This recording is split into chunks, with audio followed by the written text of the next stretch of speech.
Welcome to Watch, Review, Repeat. This is the podcast where two best friends discuss the latest in film and television and then do it all over again the following week. My name is Colton Brown, and joining me is Andrew Meadows. Colton Brown! What's going on, man? What's happening with you? Not much. I'm a little tired, but I'm excited for yet another double feature. It's good. I like these double features. I like this week's double feature on a consistent basis anyways, more so than I enjoyed last week's double feature. It's not quite the dichotomy that we had on our last episode. I think we have a couple good movies to talk about this week. And you know what I like, man? What's that? I like good movies. I just like good movies. It's so, what's the word? Demoralizing. Is that a good word for that? Like when you go and you just watch a shit movie, it's like, fuck, I don't want to go back into the movie theater. I got to waste gas and shit to go watch a shit movie. I don't want to do that. Yeah, I think that's fair. That's a good movie, right? That's a good word. I should say it's the right word. Yeah. But this week, I didn't have that problem. I was real excited to see both movies. Mm-hmm. Yep, I was too. I guess we haven't actually said what we're talking about. We're talking about Bad Times at the El Royale and First Man. So, good things on tap for our listeners this week. Supporters on Patreon can find the Dark Knight Trilogy bonus episode available to them. So, to our supporters on Patreon, take a listen if you haven't done so already. If that intrigues you, just head to watchreviewrepeat.com, click the Premium tab, and click the Become a Patron button. $2 a month gets you access to our bonus episodes, early access to our regular episodes, and given my busy schedule and how long it's taken me to edit episodes to get them out, that's actually a pretty good perk these days. So yeah, you get to hear something anyways, right? Yeah. I mean, it's the unrefined version of Watch, Review, Repeat. So so good movies. Do you have any fun facts pertaining to either of these movies, perhaps? I have a fun fact. It's usually I guess it's loosely related to The First Man, or First Man, I should say. But my dad was born in 1969, which was the year that we make it to the moon. And I never quite put that together. Just because I don't know. It seems like we've been to the moon a long time ago. But my father was born in 1969. And when you look at what was going on in 1969, as portrayed in the movie, and the things that were accomplished, and the vessels and the equipment that was used to accomplish those things, it's actually pretty incredible how far we've come. It's actually extraordinary. That, I don't know. I go to work every day and I hang out with my dad, and he existed in a time where everything that was happening in that movie was happening. Does that make sense? Am I making sense, or am I talking after 3 Long Islands and a brewski? Well, there's probably a bit of both there, but yeah, I mean, there is something to, that you think of this idea of the moon landing as just kind of this spectacular piece of history, but yeah, when you kind of frame it in the context of, holy shit, someone that close to me was alive for that. I mean, granted, probably doesn't have the best memory of it happening. No, he didn't have any memory of it happening. But he was that's born a joke, but yeah. When they went to the moon in a machine with no computers and fucking toggle switches, and it was put together with fucking nuts and bolts, and it just was a rattling piece of shit. They went to the moon on that. Yeah, it was a tin can with a rocket strapped to the back of it, effectively. So exactly. Yeah. It is completely remarkable. I mean, it's insane. And today, now, we're landing rockets vertically. We don't even have shuttles or anything that fly in through the atmosphere now. We're landing fucking rockets. They come out and they just land vertically. It's insane. And it's as put into the perspective. I mean, I don't want to get too far into the movie, but at one point I think they put it in perspective, and they frame it in the sense that, listen, we're only 60 years ago they built the first plane. 60 years later, we're building rockets and we're going to the moon.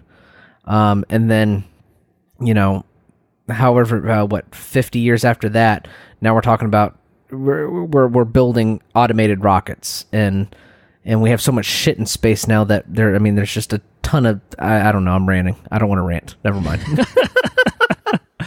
That's all right. Well, we'll have plenty of space talk when we get to First Man in just a little while. I had a fun fact lined up as well. Last week I kind of talked about some connective tissue between both films that we're covering, and I was gonna say that Shea Wiggum appeared in both of these movies and pretty minor roles in both, and so I was going to point to that as my fun fact. But you actually inspired something I think a little bit better. Okay. 1969. Okay, that's the year we went to the moon. That's pretty cool, right? It's also pretty cool that it is the year that Bad Times at the El Royale takes place. No! So that's pretty cool. Is it really? Yeah, and I didn't put that together, and basically until you started talking about, like, holy shit, 1969, not too long ago, et cetera, et cetera. And I'm like, wait, hold on a second. That's a really familiar year. And I just checked. And so these movies take place in the same year, more or less. I mean, First Man's over a period of time, don't get me wrong. But yeah, I mean, more or less covering the same time period. Very different things going on in these movies, but there is that commonality. And that, I mean, for something, for us to kind of just discover that as a coincidence, kind of walking into this episode right now, that's pretty cool. So it's pretty cool. You heard it here first. You heard it here first. Yeah, I mean, surely no one has made that connection prior to us just doing it. So you heard it here first. I'm pretty blown away by that fun fact. That's a pretty ridiculous fun fact. You want to talk some news? Let's talk some news, man. All right. So I will begin by talking about the first look that we received of Ruby Rose as CW's Batwoman. So she's going to appear in the crossover that's going to be happening this fall between Arrow, The Flash, and Supergirl. I don't think it's been officially confirmed, but I think the thought process is that she'll get her own standalone series afterward, probably to begin the following fall. And, we see her in full costume, and I gotta say, it's actually a pretty faithful representation of the comic book character. A lot less leather than the typical CW attire, which is nice to see. I'm pretty impressed with the look. What do you think? I think it looks pretty good. I don't know what's up with her too. It looks like she's got like a multi-layered mask. Do you see that?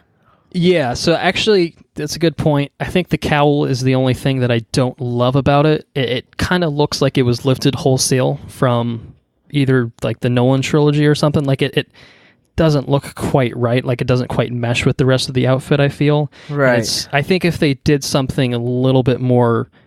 This looks kind of like what Batwoman looked like in more of her first appearances, and then I think in the New 52 they did a redesign where it's kind of, how like you see the two pieces, it's kind of just the bottom piece with the ears coming off, and then you can actually see kind of part of her forehead exposed in the new design. Right. And I think that looks better, and I think that just the way that it actually looks, it almost looks like there's something close to that here, but then it's kind of covering that piece that would be exposed otherwise. Right. I mean, the wig itself doesn't look great, but it is a wig. It's not intended to be real hair, so that doesn't bother me so much.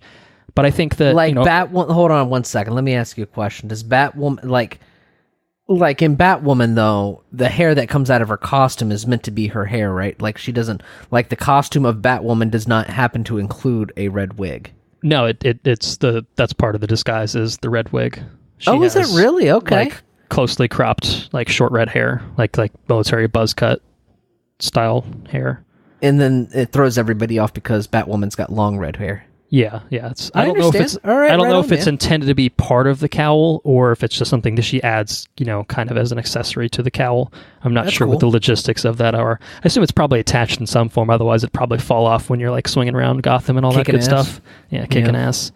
But she looks like she can kick some ass. I'm excited to see her play with the Green Arrow, the Flash, Supergirl. Yeah, I think it looks good. I'm excited about this. It almost makes me want to get back on the CW train. Yeah, I think I just might grind out like 190 episodes of CW shows, man. I mean, I think I'm a little closer than you are. So it's No, probably that a was more. definitely. I caught that you were kidding, but no, I do think I actually will try to slowly but surely catch up. I don't anticipate catching up in time for this crossover airing. I think probably December, but I think I made it through all the mid-season finales of last year, so it's half seasons of 4, 5, 6 shows. Yeah, it's definitely doable. It's just, Daredevil's around the corner, 13 episodes. That's going to get my time. It's finding the time, and hopefully it's, at least mediocre enough that I don't feel dissuaded from watching further. And that's kind of what happened. I just kind of got burnt out on it. I was just like, why am I watching all this? Like, there was a point in time where I thought this was good. I think that there are seasons that were good, and then most of them just kind of fell off a little bit, except for Legends. Legends of Tomorrow is it's one of the few shows that's improved as it's gone on. But when there's 18 shows to follow, that it makes it difficult when just one of those is keeping you back for more. But yeah, nonetheless, we can move on to a second piece of news that I have for everyone. Pretty wild announcement here. James Gunn, fresh off of his firing from Disney, firing from Guardians of the Galaxy Volume 3, has jumped ship to the competitor. James Gunn has gone to DC. He's going to write Suicide Squad 2, no.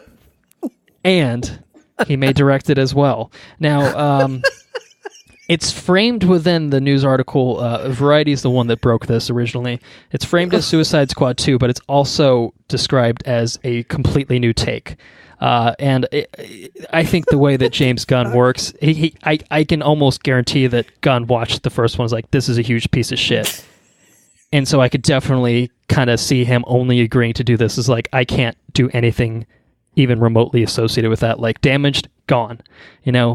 I could see maybe Margot Robbie carrying forward because people like her as Harley, but other than that, I would not be surprised if there are any character connections that total recast across the board or whatever. But I actually think that Gunn's a really good fit for the Suicide Squad as the Suicide Squad should be made. I almost think that it's possible that we can get a Suicide Squad movie that maybe, just maybe, scrubs your brain of that dog shit that the first one was. Do you need a Suicide Squad, an additional Suicide Squad movie? If it's completely detached from the first one, then I have no issues with it. I think if you're making a sequel to that one that has continuity with it, then no. But I think if you're just going to say, you know what, that fucking sucked, let's try this again, and you get someone like James Gunn, who could probably bring something to the table, then yeah, I'm down. I have no issues with Suicide Squad as a concept. It was really fun when they did it in Arrow, and comics work. So there's no reason that it can't work. You just need to approach the material in a way that makes sense. I think I'm just... I don't know. Well, the problem with the first Suicide Squad is that the movie made no fucking sense. It was just complete trash. It was fucking it was bad terrible. across the board. Everything was bad about it, aside from maybe the cast, Jared Leto aside. But it was here's this group of individuals that are Superman replacements, or this is the team we're going to assemble to fight the Superman-like beings that we're going to encounter. And then you have Harley Quinn with her bat, and it's just what? I'm pretty sure Laser Eyes is gonna. She's gonna get just shorn in half by the laser eyes. I don't think her baseball bat's going to do anything about that. But I think that if you put it into a setting where, you drop them into a foreign country and they have to break out someone from a prison or something like that, and if they die, so be it. That makes more sense than we're going to fight Kryptonians with Harley Quinn and Slipknot because he's really good with ropes and shit. And this is Katana. She's got my back. Wasn't there was talks about Batista? Yeah, I think there was an article that was posted on Twitter, and then Batista retweeted it and said that he'd be interested in joining, and he's been defending Gunn since Disney fired him, so I'd be down with that. People have thrown out Bane, people have thrown out Solomon Grundy. Fuck yeah, put Batista in this. I'm down with that. I guess. Like I said, completely fresh take on Suicide Squad with James Gunn. I mean, the counter argument there obviously is, yeah, you got that lingering bad taste. and it's still WB and DC, so you have to kind of still look at it with a little bit of skepticism, just naturally. But there's no reason this couldn't work. I guess this will be the tell, though, right? I mean, and this might be stupid, but I mean, I guess, because Gunn's a very talented director and writer. I mean, that much is apparent, right? We can both admit that. Yeah. If he goes to do this and it turns out to be just super shit, then it almost kind of points the finger at the studios. Yeah, would you agree? Yeah, more or less. I would say so. Yeah. It just being heavy-handed in the creative process. I don't know. I guess we'll see what happens with all things. But yeah, like I said, I'm open to this. Unfortunately, I think probably like I said, I'm down for this happening, but the only reason that this still kind of rubs me the wrong way is I think he should still be doing Guardians Volume 3. I think it's as simple as that. At this point, obviously, that's a lost cause. If he's jumping ship like this, then clearly there's no turning back now.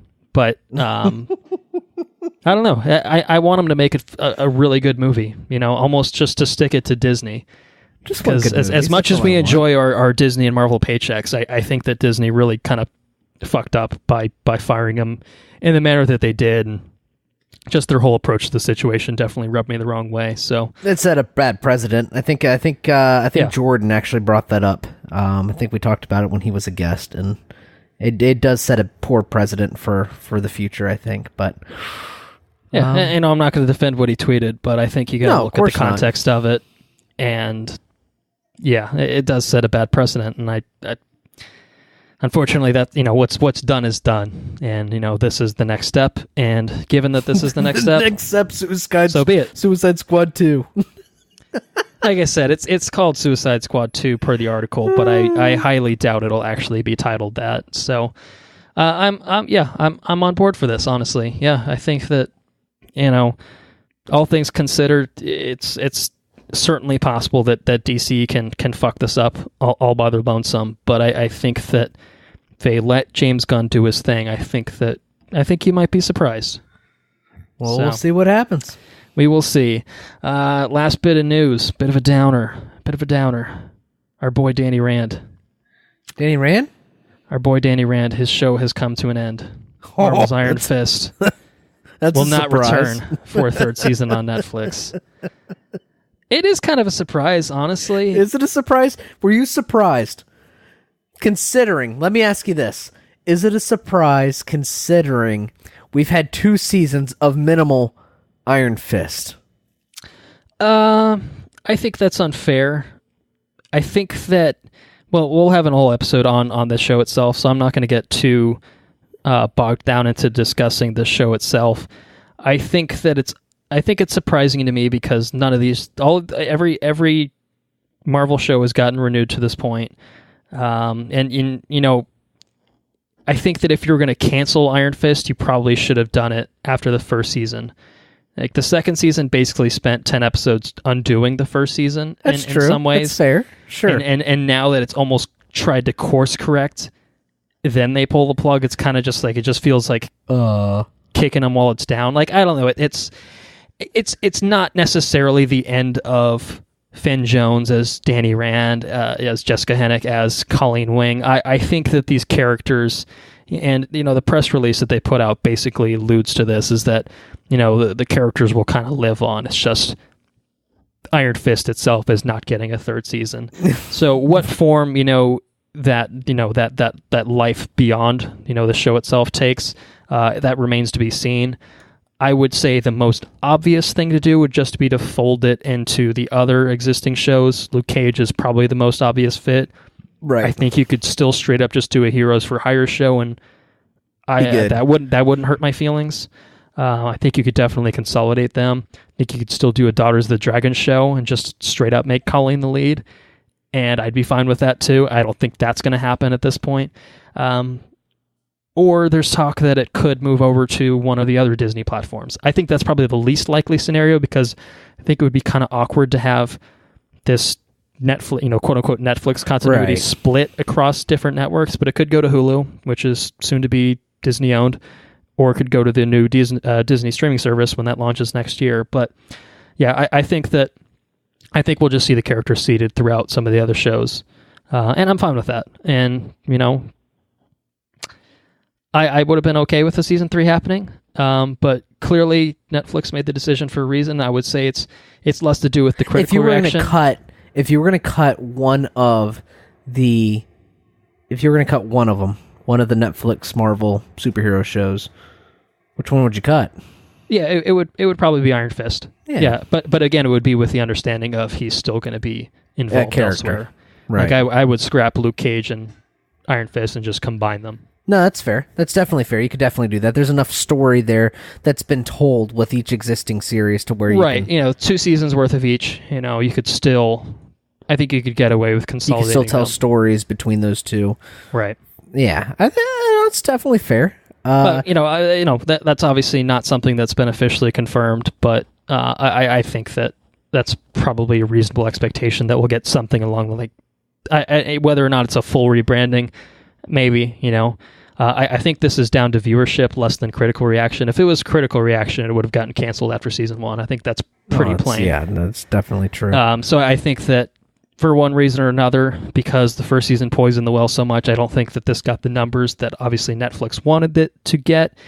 And I don't blame people for not watching. But I mean, I know I say I'm not surprised, and I'm kind of not surprised, but if you're going to cancel it for viewership, I imagine there is a tremendous amount of Netflix shows that get minimal viewership that have been renewed beyond 2 seasons compared to Iron Fist. I imagine Iron Fist gets considerably more viewership than a lot of other shows that made it beyond 2 seasons.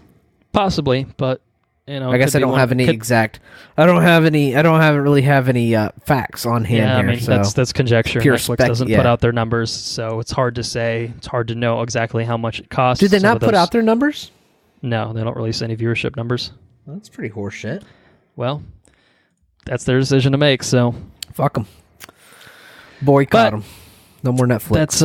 That's good luck with that. And say they're missing fucking 9. Jesus, I swear, it's like every week they put something out that I want to watch. It's pretty ridiculous.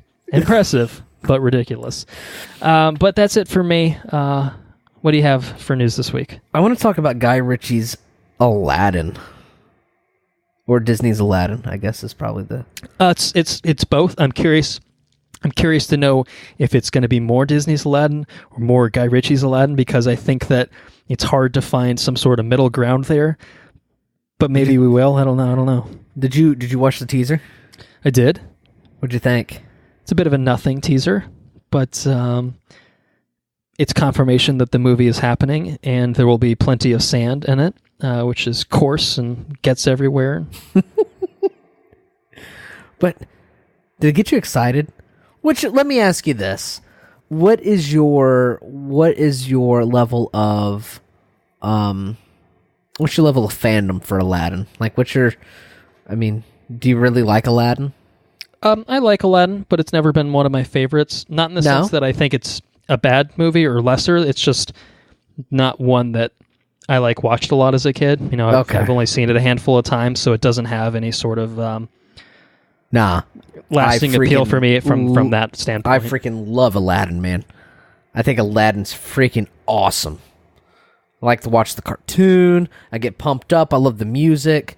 I love Genie. It's really good. Now I was I pulled up the IMDb for this, and I didn't realize that Will Smith was casted as Genie, and Will Smith has some really, really big shoes to fill. I'm curious to see how that comes off.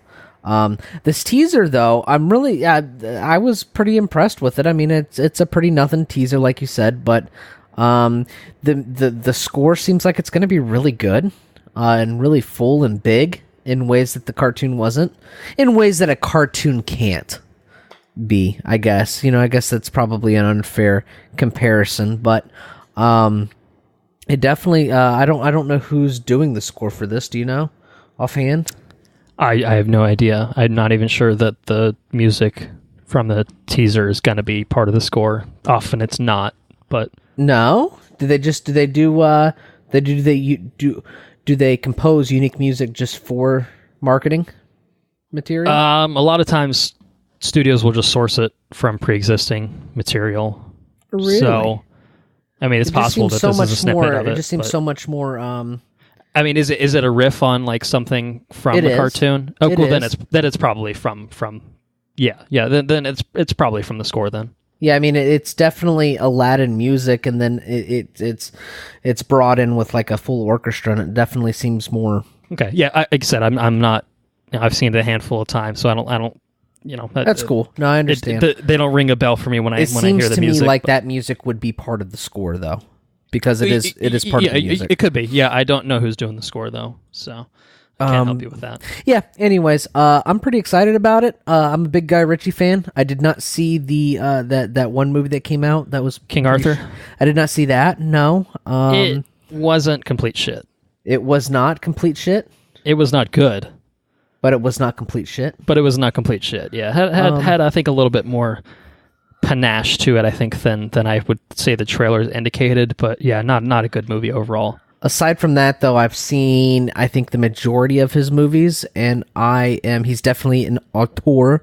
I think as some people would say, and I definitely like his cinematic style, and I think it's really exciting that he's doing Aladdin. I'm pretty excited about that. So I think the teaser's worth watching. It's cool.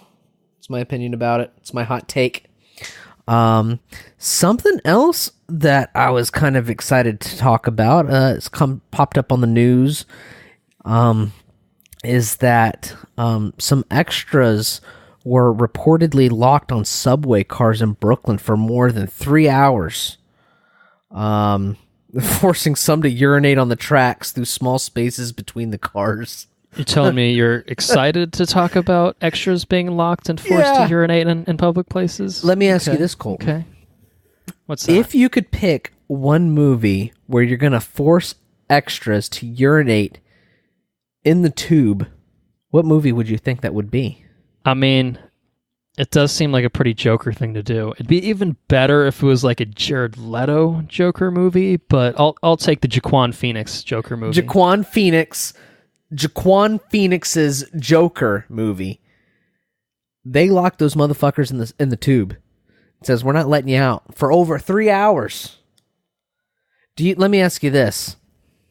Do you think I haven't read the full article, which is I should not admit that while I'm recording about the article. You skimmed it, right? I skimmed it a little bit. Yeah, good enough. But maybe not as much as I should have. Let me ask you this, okay. though. It's the Long Island iced tea's kicking in. Is it for cinematic purposes that you cause such distress with your extras?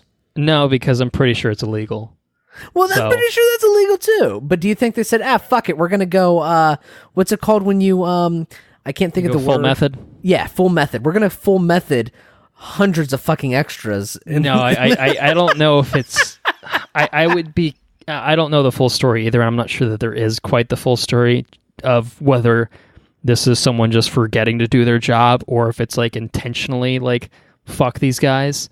I'm inclined to think that it's the former. I think it's probably just, but I don't know. Like I think there was details on like banging on the doors. Yeah, like, I'm going to read no one this. around on set. Like TMZ reported Wednesday that the extras were denied their break after 2 hours of work and started banging on the subway doors asking to be let out. But they were kept inside and eventually resorted to relieving themselves on the tracks. One of the extras complained to the SAG-AFTRA about the alleged violation of rules, and the union had no comment. Yeah, and again, the way that it's written, it's kind of vague. Like, it says they were denied, but is it like someone was just like, no, fuck you got to stay in the car, or was it just there was no one there to get them out? Why was it locked in the first place? That's a good question. I think the cameras may have been rolling. I don't know. And those people were fucking freaking out. Let me out of the car! All of them just banging on the fucking doors. Oh, man. And maybe some method shit, behind dude. the camera having a grand time. He's like, dude, we're getting some legit fucking footage on this, dude. I could totally see it with the Joker movie. It's actually kind of exciting. Hey, Jaquan, go on that subway. Oh my! Start laughing at all of them. just go fucking full Joker, man. It's actually, like I said, it's kind of it might be it's kind of exciting. I haven't been excited for this movie at all, but I read that you're locking all your extras up in the subway for 3 hours and they're freaking out and pissing on the subway tracks. I think that's kind of what the fuck's going on, man. It's kind of exciting. It's my hot take again.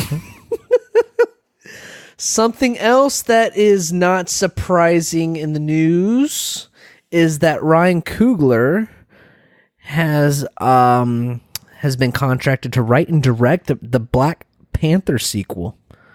Black Panther is getting a sequel? That's surprising, right? Or is that How is that possible? That's what I said? You're going to get the same guy to do it again? What? No. I mean, is it going to be about Shuri? I mean, is it going to be about M'Baku?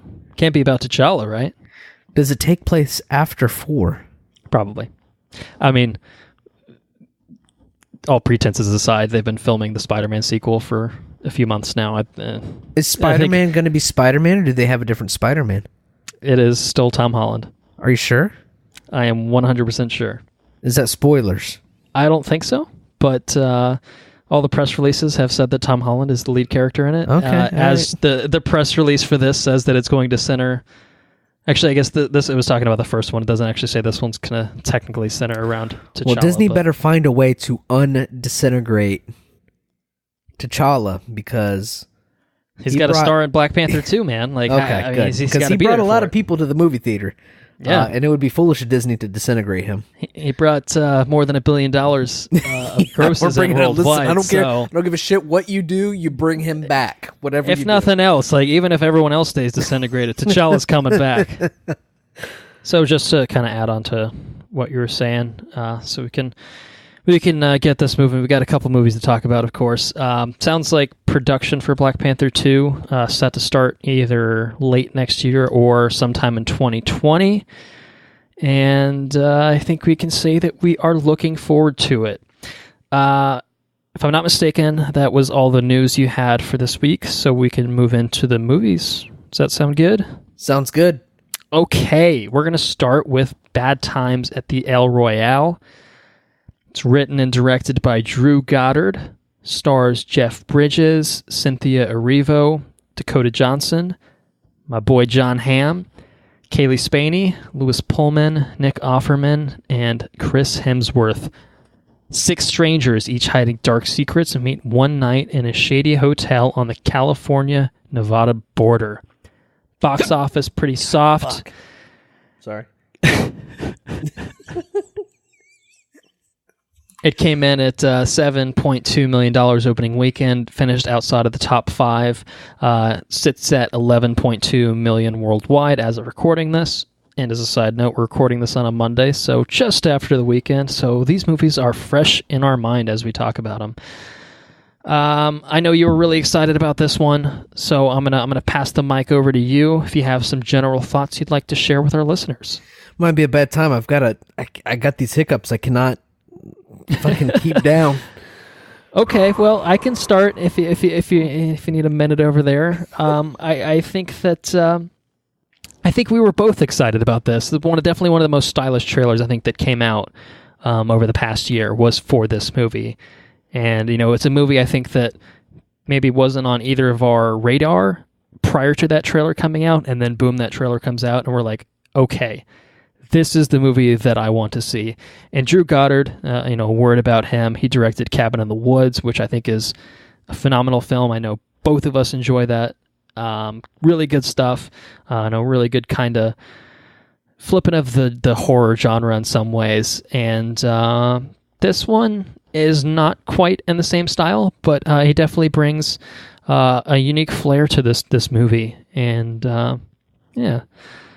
Did I give you enough time? I think I'm good to talk. We'll see what happens. Yes, I was very, very excited about this movie. I think Drew has historically made I guess just Cabin in the Woods. Historically with his one movie, yes.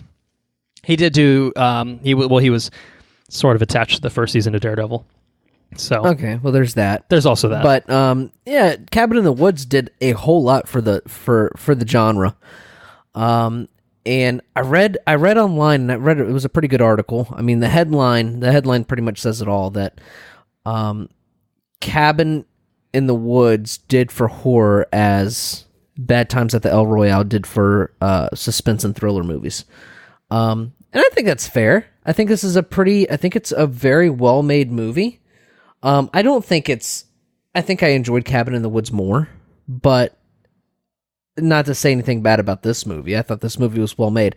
I really did enjoy it's almost structured like a Tarantino movie with the chapters. 100%. Yeah, it is. And I definitely I enjoyed that. I thought that was interesting, and the way that he chooses each chapter to be about a character.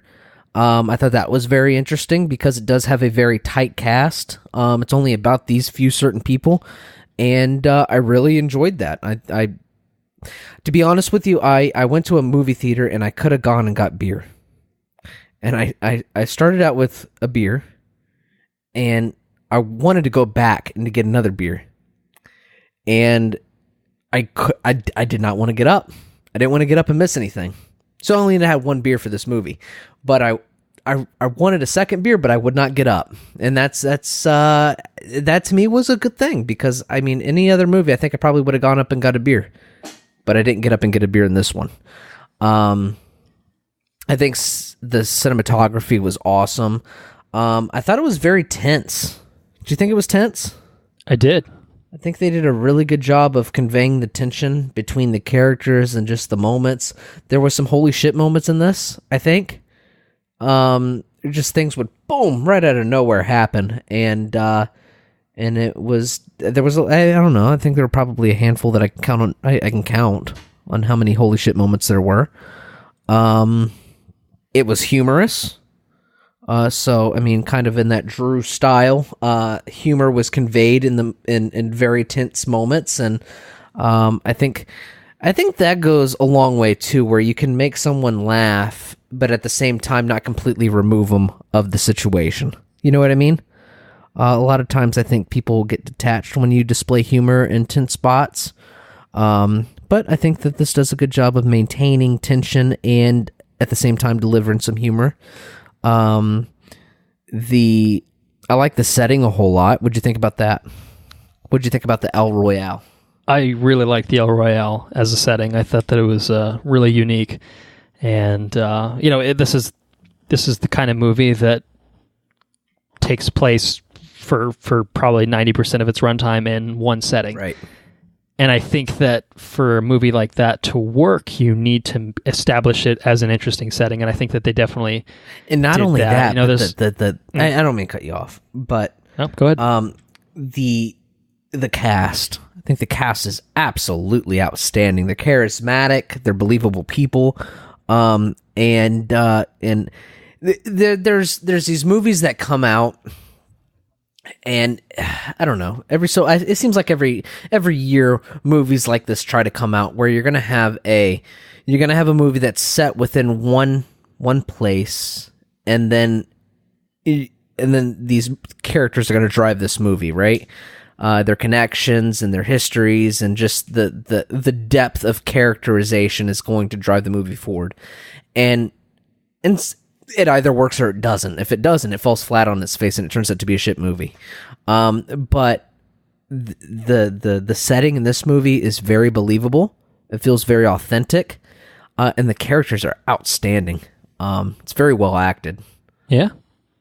So, I mean, you covered a lot, so I'll just kind of add clean up my piece to what you said. Yeah, I'll clean up. That's what I do every time. I like to kick it to you.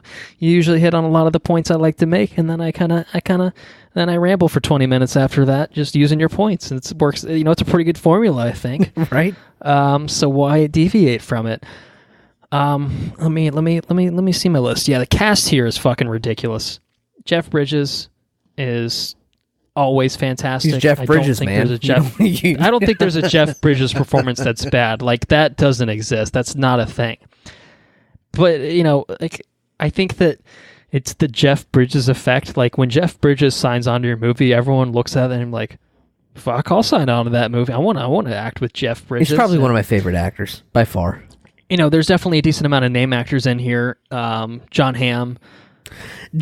He's my boy. I love John Hamm. You know, I feel bad because this guy's one of your favorites. I watched the Dark Mirror? Black Mirror? Black Mirror, that's it. I do that every time. Black Mirror, he was in that. And then he was in this. I can't remember him in much of anything else. Baby Driver? Oh, yeah. Okay, he was good in Baby Driver, for sure. But he was good in this. I really enjoyed him in this. He was great in this. The whole cast across the board was great. You know, I'm kind of pointing at some of the more recognizable names in here. Was that his role? Was his role in this movie? Did they ask him to play the Mad Men guy, essentially? Kind of. There's elements of that. I could kind of see that connection, but Don Draper, obviously, I have the benefit of, I guess, seven seasons right. of material. He's a bit more deep than that, but yeah, I could definitely see that kind of connection of that someone from this era. I mean, yeah, he's certainly well at home playing someone in the 1960s. He did kind of shit on that lady too. He kept shitting on that lady. Yeah. Anyways. But yeah, full props given to the cast here. I think, moreover, aside from maybe some of the more recognizable names, I think that everyone here is great. Cynthia Erivo is phenomenal. I think this is the first movie I've ever seen her in. She played Darlene, the singer, and she was really. She's good. kind of she's probably one of my favorite. Yeah, I think in some ways she's almost kind of like the protagonist of this movie. Absolutely. I think the movie's kind of grounded around her as kind of maybe the quote-unquote innocent person here. And she's fantastic. I know she's going to be in the upcoming Widows, which looks pretty awesome, if you've seen the trailer for that. So I'm looking forward to that. But definitely kind of a revelation seeing her here. And she can sing. She can belt a tune, no problem. Dakota Johnson, I think, was really good here, too. But across the board, it's great. Kaylee Spaney, she was in Pacific Rim Uprising earlier this year. Very different role for her. She's good in it. And I wanted to give particular credit to two individuals who I think just fucking nailed it. One of which I expected and one of which I had no clue was going to happen. So I'll start with the obvious one. Chris Hemsworth is fucking awesome here. Yeah, he is. He's great. He's fucking awesome. He's got range, man. He has definitely, like, Chris Hemsworth is an underrated actor. I think that, like, he's good in Thor and all that. He's what's it called? Typecast. You know what I mean? Where you expect him just to play a certain role. Kind of, yeah. You definitely. I think that because he's a very large, handsome man, people expect him to kind of play, the Thor 1 and Thor 2 kind of character. Very kind of straightforward, dramatic type character. But I think that what's interesting, because I think Ghostbusters, in spite of it not being a great movie, and I think that Thor Ragnarok were like great display of his comedic chops. And then this one is kind of, this is something else. This is him tapping into something kind of totally different from either of those things. And he fucking nails it. He's great. I wanted more of him, I'll say that, and I'll talk about that a little bit later too. But I also wanted to shout out, again, the less obvious pick, Lewis Pullman. He played Miles Miller, the that kid was awesome. Concierge, because that's the proper term. He was fucking amazing in this film. He's been in something I've seen. What was he in? Let me see if I can pull it up. Yeah, I'm not sure that I've seen him in anything that I can recall. Maybe he's just got one of those faces. Well, he looks a lot like Bill Pullman, who happens to be his father. And I once I kind of learned that, I'm like, oh, yeah, he looks exactly like his dad. I could definitely see that. But clearly he got the acting gene from his dad, because dude was legit amazing in this. Independence Day. That's his dad? That's his dad, fucking president? Yeah, the president of Independence Day. That's his dad. Like I said, you could definitely see the family resemblance. For sure. All right. But yeah, he was just out of nowhere, and really, really impressed with him in this movie. And a character I think that you would not expect to kind of get the kind of role that he ends up getting. And that's kind of the nice thing about this movie, is that, there's a lot given to its characters, for better or for worse, I would say. And again, I'll kind of elaborate on that maybe a little bit later. But I think that in terms of the cast, they just nail it. The characters are a lot of fun to watch. The performances are great. The cinematography is really, really phenomenal. And it's one of those things, again, you contain a movie to a single setting. You have to find ways to make it seem interesting. And there was never a shot in this that did not seem interesting. No, it's a beautifully shot movie. So the set design was obviously just gorgeous. Like I don't know that I'd want to stay at the El Royale, but I would definitely like to visit. Maybe there's so much more to that. I mean, the set's awesome. Don't get me wrong, but the way the movie's shot is outstanding. I agree. It's a beautifully shot. It's one consistency with both of the movies we're going to cover today. I think both of these movies are just fucking beautiful movies to watch. And I think that's probably I think this movie, well, both movies, I guess, that we're going to talk about, but there's a lot of story told with the cinematography and the colors and everything else. It does a really good. When you can cut the tension with a knife just for the use of music, cinematography, and colors, you're doing your job very well. And I think that this movie does a really good job. Yeah, it's almost as if your movie is technically well made and well acted, you think with a pretty good story. Yeah, you might have a pretty good movie. You might make a pretty good movie. Yeah, I mean, who'd have thunk it? But yeah, it's not bad. It's not bad. I do agree with you. It's very Tarantino-esque.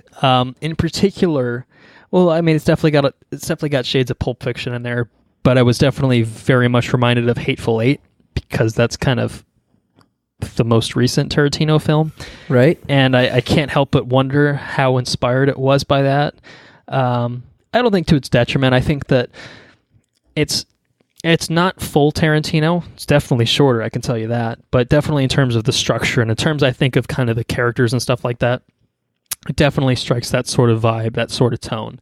There was never like that long dialogue either. No. I just think the use of like chapters was the biggest call out. Yeah, and I think that just the framing of the story, I think, is also similar. That's true. It's kind of a riff on a Tarantino type movie, but it's not. I don't think it's trying to emulate that, because I think if you're not Tarantino, you can't make a Tarantino movie. It's good to be inspired by that, and I definitely feel like this was inspired by it, but it wasn't trying to be a copy of it. It was just like here's the inspiration, maybe, and then you kind of do your own thing. It's like a loose framework. Yeah, right. Exactly. I think this definitely kind of did its own thing with that loose framework. I think the only thing that I didn't love is I think that the pacing's a little off just in terms of the way it's edited. Like, I think the setup is great. I think the payoff is great. I think the in-between kind of bumbles around for a bit. And part of me wonders if the movie would be better served by maybe chopping out a character and, simplifying things, because there's a lot to these characters. And that's not necessarily a bad thing. I just think that there's a lot of story. It's a very dense story packed into a 2 hour and 20 or so minute runtime. I think that there's a way to simplify this that makes it a better movie. And at the same time, weirdly enough, I think that there's a 6 or 8 episode mini-series version of this story that kind of maybe expands a little bit on that and gives it a little bit more breathing room that works just as well, or even better, perhaps. So it's kind of it's weird how I feel about that, but I in the moment I was kind of just like, okay, and a lot of that I think kind of comes for me. I don't know if you felt the same way. Obviously, I'm speaking on my behalf, but I think a lot of that just kind of came down to the way that it was edited.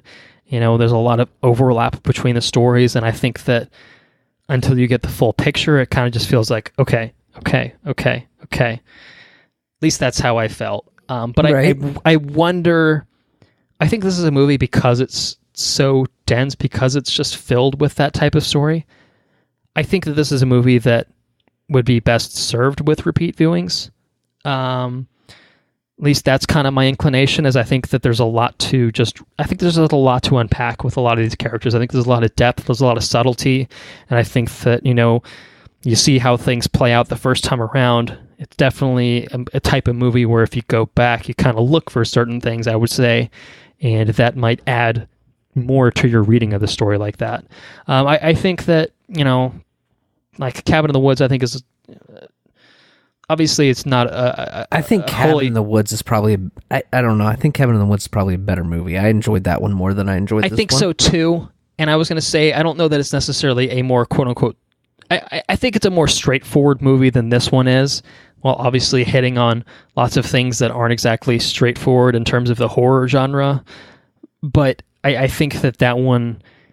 Yeah, it definitely left more of an impact. I think this one was just like...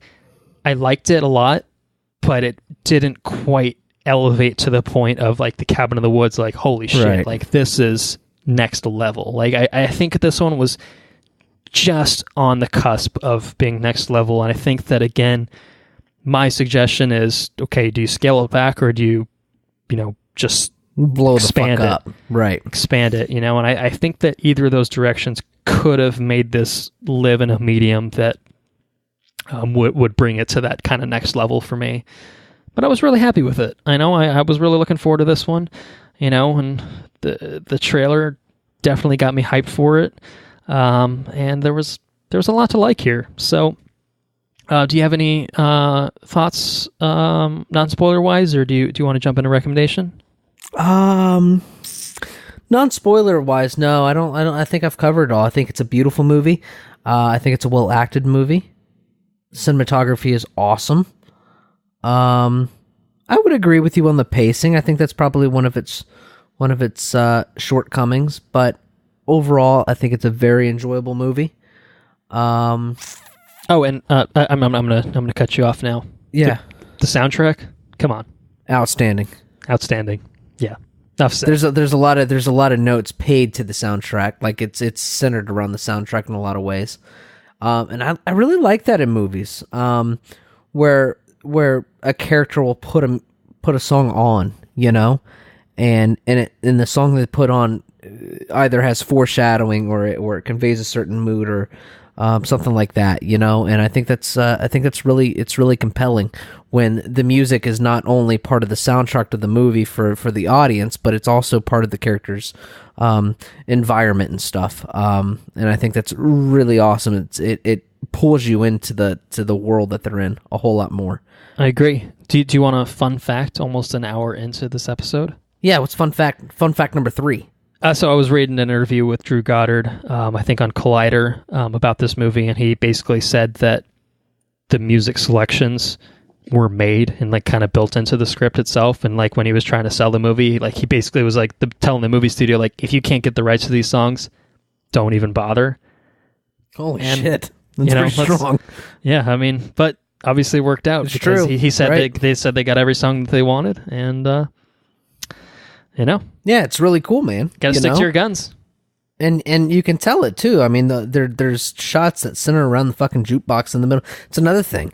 You notice how this is kind of, I don't want to get too into it, but the subtlety of the cinematography and the score and the characters, it all kind of melds together in such a way. It's really fucking awesome. It's a very what's the word I'm looking for? You were good with your words a little while ago. Not so much critically. So what's the word I'm looking for? It's a very God damn it! I'm trying to rescue you, but I don't know what you're going for. It's really good. It's professional. The fuck? It's expertly crafted, but that's not what I wanted to say. I wanted to say something a little bit better than that. But it's everything about this movie is expertly crafted, but that's not what I wanted to say because that doesn't fucking come off right. It's the synonym for expertly crafted. Correct. That's what I would say. It's really fucking good, guys. Well, so on that note, then recommendation-wise, would people want to see this in theaters? Wait for the Blu-ray? Wait for Netflix? Wait till people pay them to see it? I think we can rule that one out. I would say that I think that this movie is not for everyone. I don't think that everyone would enjoy this movie, but I think that it's a well-crafted well made, well acted movie, and I personally recommend you see it in theaters. But like I said, I don't think it. I think it's artistic enough to where everyone won't enjoy it. Does it make sense? I actually 100% agree with your sentiment. I myself am glad that I saw it in theaters because this is the type of movie that appeals to me. Exactly. I acknowledge that this type of movie will not appeal to everyone. I guess, I mean, I would say if you typically like that Tarantino type style of storytelling, then this is probably a movie kind of up your alley. But if that's not your thing, then maybe it's not. I would say that, I guess kind of going off of that, if you think that this is the kind of movie that typically appeals to you, and I think you can get as much from watching the trailer, then I think it's worth seeing in theaters. If not, then it's a movie that's really just incredibly well made, and it's very expertly crafted, as a wise man once put it. As a drunk man once put it. as a wise drunk man once put it. And so I think if nothing else, you owe it to yourself to watch this in the best quality possible, 4K, Blu-ray, whatever you have available to. I think that's definitely worth it. I think that waiting for Netflix or streaming would be doing a disservice to this film. Certainly. Oh, that's true. Absolutely. So yeah, I'll go ahead and say see it in theaters as a general recommendation. With that kind of asterisk attached to it. So, would you like to jump into spoilers for this movie? Yeah, let's talk about it, man. Full spoilers for Bad Times at the El Royale. That's pretty intense, right? Should I do that? Should I do that for every movie moving forward? Every movie. I like it. Can we just pour one out for my boy John Hamm, who unceremoniously exits this movie man. Like 30 minutes in? I was like, what? John Hamm, CIA agent? Fuck yeah, I'm all about it. He's calling into the fucking director of the CIA or FBI or whatever the fuck, and then blasted in half by that shotgun. FBI, but yeah. FBI, that's it. Yeah, your boy John Hamm got fucked real hard. Yeah, man. It was a good moment because it was. I like movies that kind of play against expectations, and like a run of the mill movie. You're like, oh, the FBI agent here is to save the day, and then pretty much is like, do not interfere, and then he gets fucked like 2 minutes later. Like that's the kind of movie this is, and that's the kind of movie that I gravitate towards typically. Of like, yes, that's cool. If anyone else was in this role, I would like it even more. But because it's John Hamm, I'm just a little bit sad, but it's okay. We got Jeff Bridges. We've got some other very talented folk that can buoy this movie, and they definitely did. So I wasn't too. What about Homeboy, your the president's son, getting blasted through the glass when John Hamm got shot? Yeah, that was. I mean, I definitely, you hear kind of like a little bit of whimpering. I was just like, oh, yeah, this fucker's behind the glass doing something or another. Yeah, well, I mean, he survived that encounter. He got his face was a little bit fucked up. And the humor was good, too. Let's just say you're not going to be the same. Or whatever she says to him. I can't remember. Do you remember that? Yeah, I don't remember the exact dialogue, but basically... Anyways, it's pretty good, man. It is pretty good. What was your first holy shit moment in this movie? I'm curious. The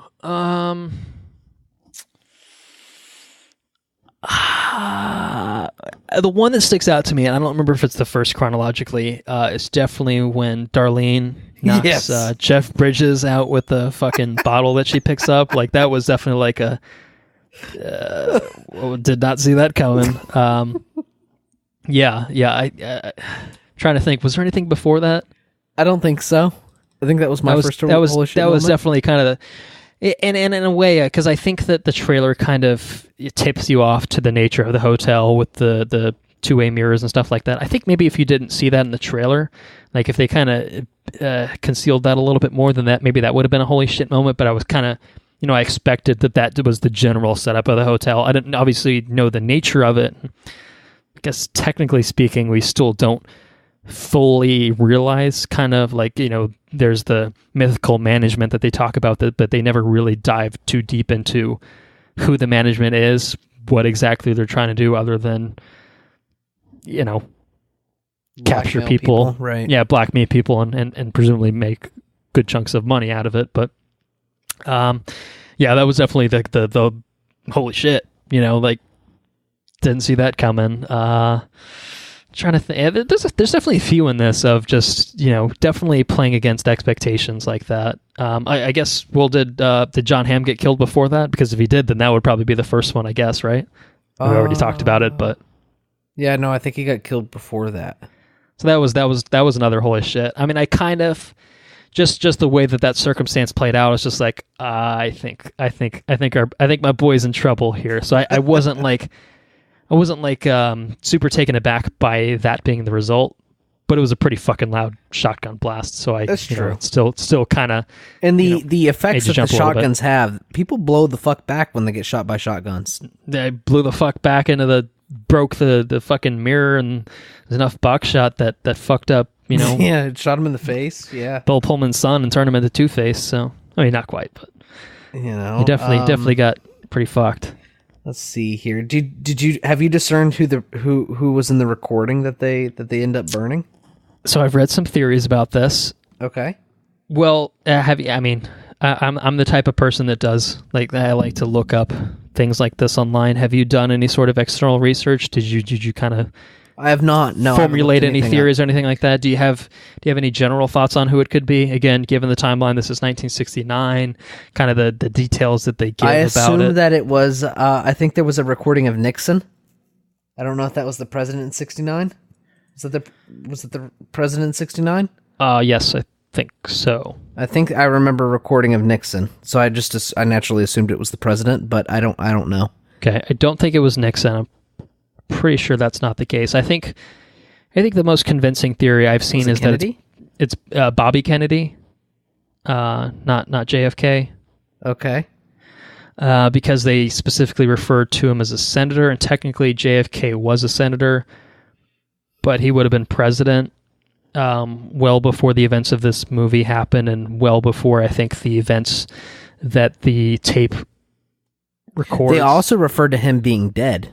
Correct, and Bobby Kennedy was also similarly assassinated. So was he? Okay, that would fit the bill. Yeah, and all right, so I think the timeline fits Bobby Kennedy the best. I think because he was assassinated in '68. Nixon, I don't think was assassinated. So yeah, Nixon wasn't dead. So yeah, that pretty definitively rules it out. So I think Bobby Kennedy works out best because he was assassinated in '68. Was a senator, was never president. Because it'd be weird, if it was JFK, you wouldn't refer to JFK as a senator, you'd refer to him as a president. It's true. So he was assassinated years before the events of the movie. So I think the timeline doesn't quite work out there. Some people have pointed to MLK, which again, I don't think quite fits the facts. The timeline fits, but I don't think it fits the facts because he wasn't a senator. Senator, right. But then someone was just like, well, there's a reason that, maybe Miles was very this is no place for a priest or something like that. I was like, it's kind of, yeah, I get that, but it still doesn't fit all the facts. I think the point is, because obviously it's a fucked up place to be. Yeah. I said there's multiple readings of that. There's the obvious reading, and then there's the super subtle reading. If that's the the theory you're going to prescribe to. I don't but I think the point is it doesn't really matter. Obviously, that was kind of the intention of Drew Goddard. There's just this MacGuffin throughout the movie, and Darlene kind of burns it at the end, and doesn't matter. Right? Yeah, it's just kind of just that tip off to the audience, just like, who is it? Is it is it going to be this big payoff? And it's just like, no, it's just another thing that doesn't matter. It's. And again, that's the type of thing, playing against expectations. That's what. That's, I don't want to say that's what good movies do necessarily, but I think that's a movie like this. There's so many more things that matter more than exactly. I think that a movie like this, there's so much going on. We see the footage in the beginning of kind of the murders, and that kind of does tie back in. But I think that this is the type of movie that if you just tie everything into a nice, pretty bow by the end of the movie, it doesn't feel, I think, wholly earned. I think that if you play against expectations so much and then everything ties together so wonderfully, it doesn't feel quite right. I think that this one does end on a pretty good note for a couple characters, but it comes at pretty good cost in general. Obviously most of these characters don't make it out alive. Although Darlene's character does. Darlene, She does. I really wholeheartedly believe that this movie is for Darlene. And I think that her story arc is she's a really, really great character. I mean, even in the light of what, Billy Joe? Is that his name? Billy Lee. Billy Lee plays what, a almost like a Manson character. Yeah, he's more or less a Manson stand-in. Yeah. And he does an outstanding job of that. Like, I mean, it's he does a really good job of playing the like almost like the jaded person that can take control, the charismatic cult leader, you know. And when he's called out by Darlene, which he is, he kind of almost doesn't know how to respond to it, you know. And it's I don't know, it's really good. Yeah, it's almost like no one ever called him out on his shit. Right. And same thing with Bridges. Bridges calls him. I mean, Bridges doesn't really give a shit because, you know, he's dying and fuck it, you know. But Darlene's got a lot to live for, and she wholeheartedly calls him out on his shit. And I don't know, man, it's a really powerful moment. Yeah, it was a great moment. And the whole sequence with him rolling the roulette ball and all that stuff, it was really good. I don't know, it's expertly crafted, man. It's really good shit. You said it once and you'll say it 6 more times. It's expertly crafted. Yeah, well, I think that brings up a good point. Again, the first third of this movie is all about setup, you know? And the setup is fucking phenomenal, just following John Hamm, like, you know, kind of discovering the nature of the hotel and, you know, just the little interactions between, you know, him and the other characters and the introduction to the setting. Like, that's all fucking fantastic. And then you jump to the third act when Billy Lee comes into the picture. Holy shit. And, you know, he owns the fucking movie. And then, you know, the tension just ratchets up to 11. They light those torches, you know, you got on fire. the roulette games, and then like it's fucking nuts from that point. And that's just also fucking phenomenal. It's the middle act. It's the period between those two, and I'm just like, where they're getting pie. Is that what you're talking about? Yeah. Just in general, you know, I think that there's so many elaborate pieces in motion that the movie does its best to tell that story. Where here's these events as this character sees them, pull it back. Here's a little backstory, and then here's this character when that was unfolding, and then pull it back. Here's this other character, and here's their backstory, and then this is where they were at when that other person was watching the other thing happen. And, you know, that happens a few times, and it's just like, you know, 45 minutes of that goes by, and you're just like, it's cool and all that there's a lot of kind of depth added to these characters, but I don't necessarily need it. It's and again, and that goes back to do you strip some of that out, or do you expand it? Full fucking. I don't know. You know, I don't know if there's a good answer to that, but I definitely think that it just grinds it to a halt. And honestly, I will say that watching the trailer, you want Chris Hemsworth to show up. You're like, when's he coming in? When's he coming into the picture? You got to, you're waiting for that character to show up, and when he doesn't show up until maybe an hour and a half in, you're just kind of like, this is almost too late for this character to come into it. It's true. And maybe that's unfair to hold against the movie, but he was a pretty big point in the marketing, and so when I was kind of just like, okay, and we see snippets of him in Rose's, I think, flashback, and so like, but you wait a whole long time to see him again. But then it's another 30, 45 minutes after that point. It's just like, it's too long. Right. Like, it's not even like a dangling in front of you, and you want it, and it's satisfying when you finally get it. It's just kind of like, okay, all right. Although when you do see him enter the hotel, I mean, it is a holy shit. I agree with that. I just don't see it as a payoff. I see it as like a finally moment. It's not like a, okay, it was worth the wait kind of thing. That's it was true. like it's about fucking time. It was kind of the way I felt about it. So yeah, Pretty good, though. Pretty good. We got another movie to talk about, so I will ask you if you have any last-minute spoiler thoughts you want to get on the record for Bad Times at the El Royale. Yeah, I actually I went up and I went and took a pee, and when I left my bathroom, I realized that I was looking in old Billy Ray. Is that his name? Billy Ray? Billy Lee. Billy Lee. Billy or Lee. Billy Ray Cyrus, if you want to just go for that. I got a picture of Billy Ray right here next to my thermostat.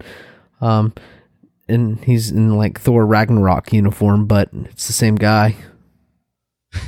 Anyways. Okay. All right, we can talk about another movie now if you want to talk about another we can. movie. Let's keep the focus on Billy Ray for just a minute here.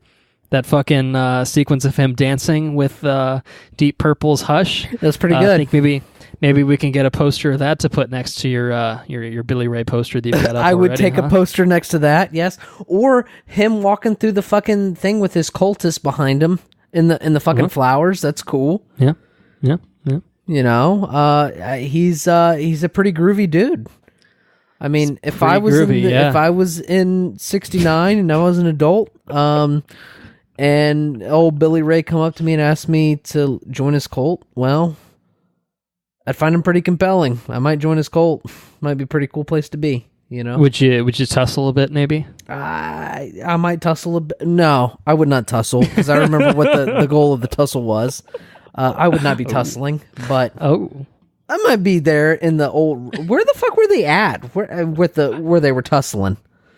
Somewhere in California, I presume. They were like ruins, dude. They were like ancient ruins where they were tussling. It was pretty. I mean, it's pretty cool. I don't know. Anyways, I don't know. You'll have to ask Billy Ray about that when you win the tussle. Billy Ray is a cool dude. He's a captivating fella. That's all I got to say about that. He's pretty cool. Is that what How about let me ask you this? No, I did not mean really. That's not what I said. What would you like to ask me? I would ask you when Miles Miller, when his big reveal came, was that a holy shit moment? Yeah. It was, because there's an initial reaction of, at least for me, it was like, oh fuck, this dude's a serial killer. and then it jumps to Vietnam. You're like, ah fuck, I guess this is better, but is it really though? Like, fuck. I remember he says, I've killed 134 people. It's like, what the fuck? Right, yeah. Was that your natural inclination too? Of like, oh, yeah, fuck. Holy shit. I started laughing. I laughed out loud. And there were like 4 people in the theater, and I feel like everybody heard me laugh.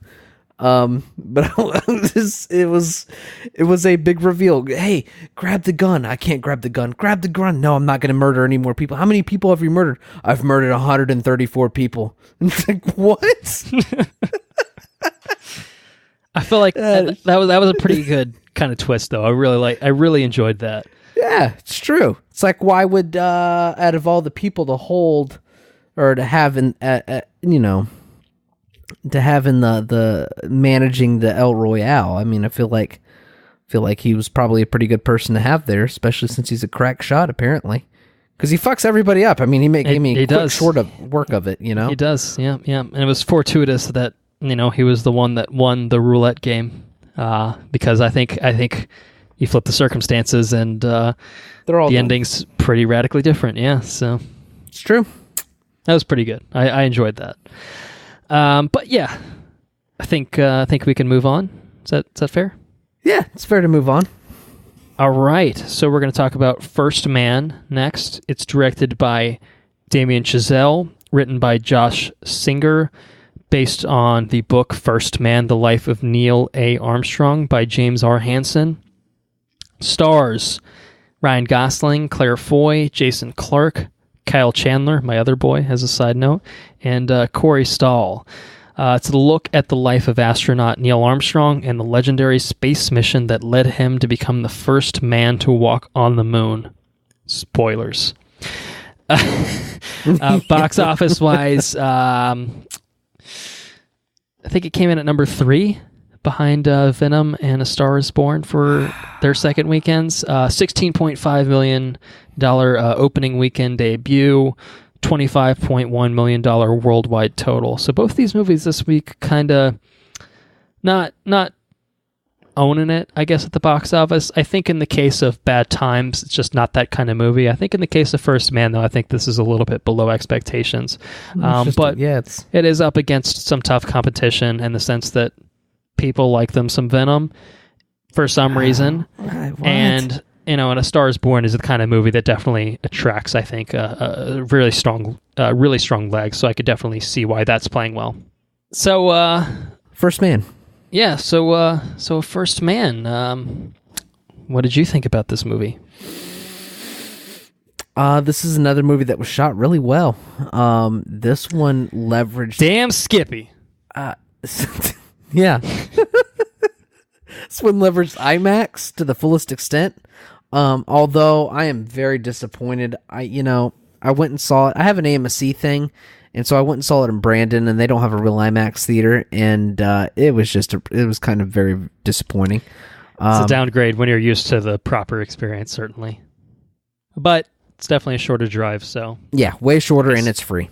Pick your poison. So, anyways, I did see it on IMAX, and it was a disappointment. But overall, I mean, you can't... Even though you're not seeing it properly, it doesn't necessarily short sell the experience because, I mean, it is a better experience overall. And a properly shot movie will transcend formatting, I think. But, yeah, no, it's a very well shot movie. And did you notice the score? Did the score sound very similar to La La Land? I don't know that I didn't recognize it as sounding like similar, but if it did, it would be the same man plagiarizing himself, Justin Hurwitz. It's the same composer. So I think if you, I have the, not to, I might sound like I'm tooting my own horn here. You're a cultured man that listens to vinyl. We get it. Yeah, we get it. I may have the La La Land score on a particular medium, and I may listen to that while I sip a fine red wine and listen to my shit. But please, you're not sipping any red wine. Get the fuck out of here. That's my gig. Anyways, it did sound strikingly similar. Which is fine. I assumed it was probably the same guy because like I said, it sounds a lot of the songs sound similar to the song that he plays at the end, if I'm not mistaken, of La La Land. I haven't seen it in a minute. I was gonna bust out City of Stars because that's the only one that came to mind, but I'm pretty sure that's not the one you're talking about. No, that's not the one I'm talking about. Anyways, it doesn't matter. Yeah, tension. This is a very tense movie. And I think that's probably the thing I walked away with most was the tension. It's really fucking tense. Another thing I walked away with too is it's one of those movies that I feel like we don't. The most recent movie that I can think of that we watched that was based on life events was the that firefighter movie. Your favorite movie of No Eyebrows, Miles Teller. No Eyebrows, Mr. Miles Teller and Only the Brave. Yeah, I think that was the most recent one that we've watched. With that being said, yeah, that sounds about right. I think that, well, for starters, I think this is a much better movie. I think it's better shot. I think it's better acted. I actually got kind of teary in the first, the first 20 or 30 minutes of this movie. Kind of really broke me up a little bit. It's very touching. I didn't know half the shit that it talks about with Neil Armstrong. But the biggest thing I walked away from, it's something that we talked about in the beginning of the episode, is the fact that the technology that was used to travel to the moon is absolutely fucking ridiculous. Are you mind fucked about how we got to the moon? Kind of, yeah, definitely. We'll get into it in spoilers too, but you kind of put it in the context of the events that are depicted in the film, and it's like, yeah, of course, like things happen in the way they did because what the fuck? Like, yeah, it's like obviously there was this big space race, and they kind of touch on it, but it's just like that dude's writing down on pen and paper like orbital mechanics and shit and how to travel to the moon. I'm less concerned with that because that's not, I mean, that's not too far off the mark, but it's more just the actual logistics of like how they built these things and how like they're propelled. It's just like, and there's a lot of cinematography that conveys that message. It's like they're sitting strapped to this fucking rocket. They're sitting in the seat, and they zoom in on the nuts and bolts that they use to craft the fucking machine that they're traveling in, and it's twisting. And at one point they pan out, and you can see the exterior of the rocket, and it looks like it's hand beaten tin that's been screwed together. It's ridiculous. Like, and I don't think that that's too far from. I mean, I'm uneducated and I don't know for sure, but I don't think that's too far from the mark. And like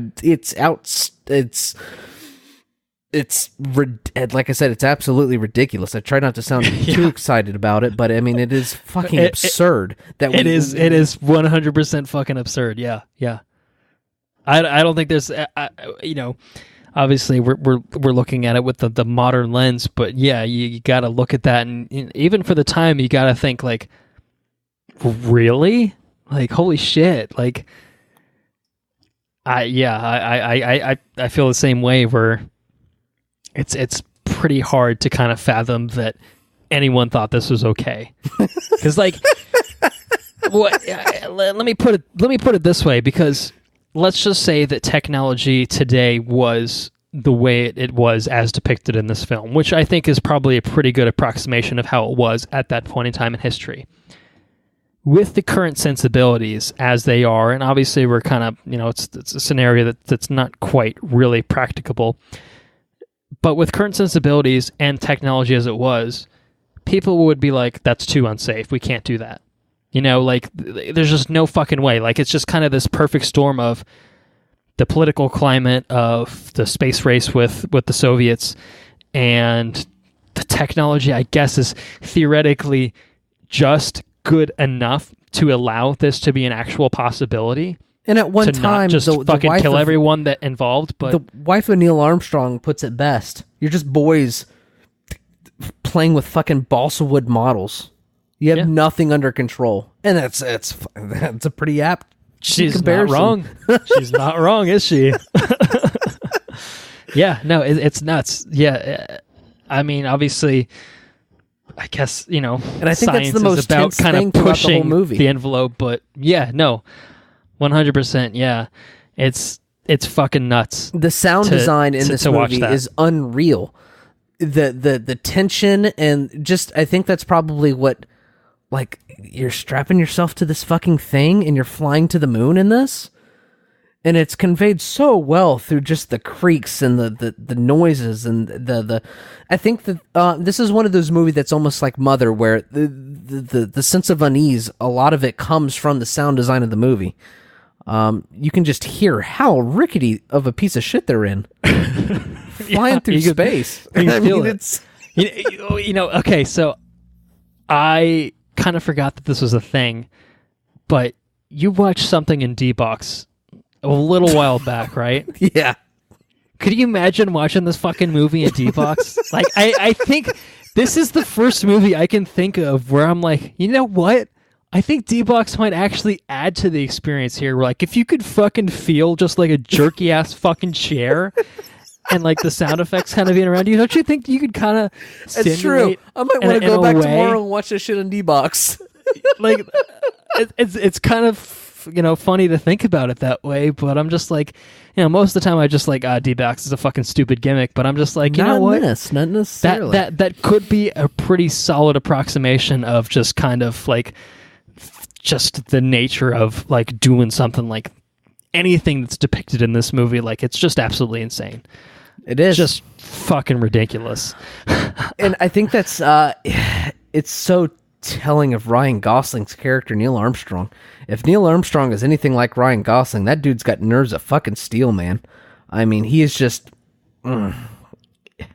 It's pretty cool. Yeah, he's pretty cool. What? No, it's not pretty cool. What are you saying? No. I don't know. I just thought there was a trend going on with this episode. I was trying to pick up on what you were saying. I don't know. You know, you're struggling with your words, so I was trying to fill the gaps in for you. No, that's not what I was going for. Neil Armstrong has nerves of steel.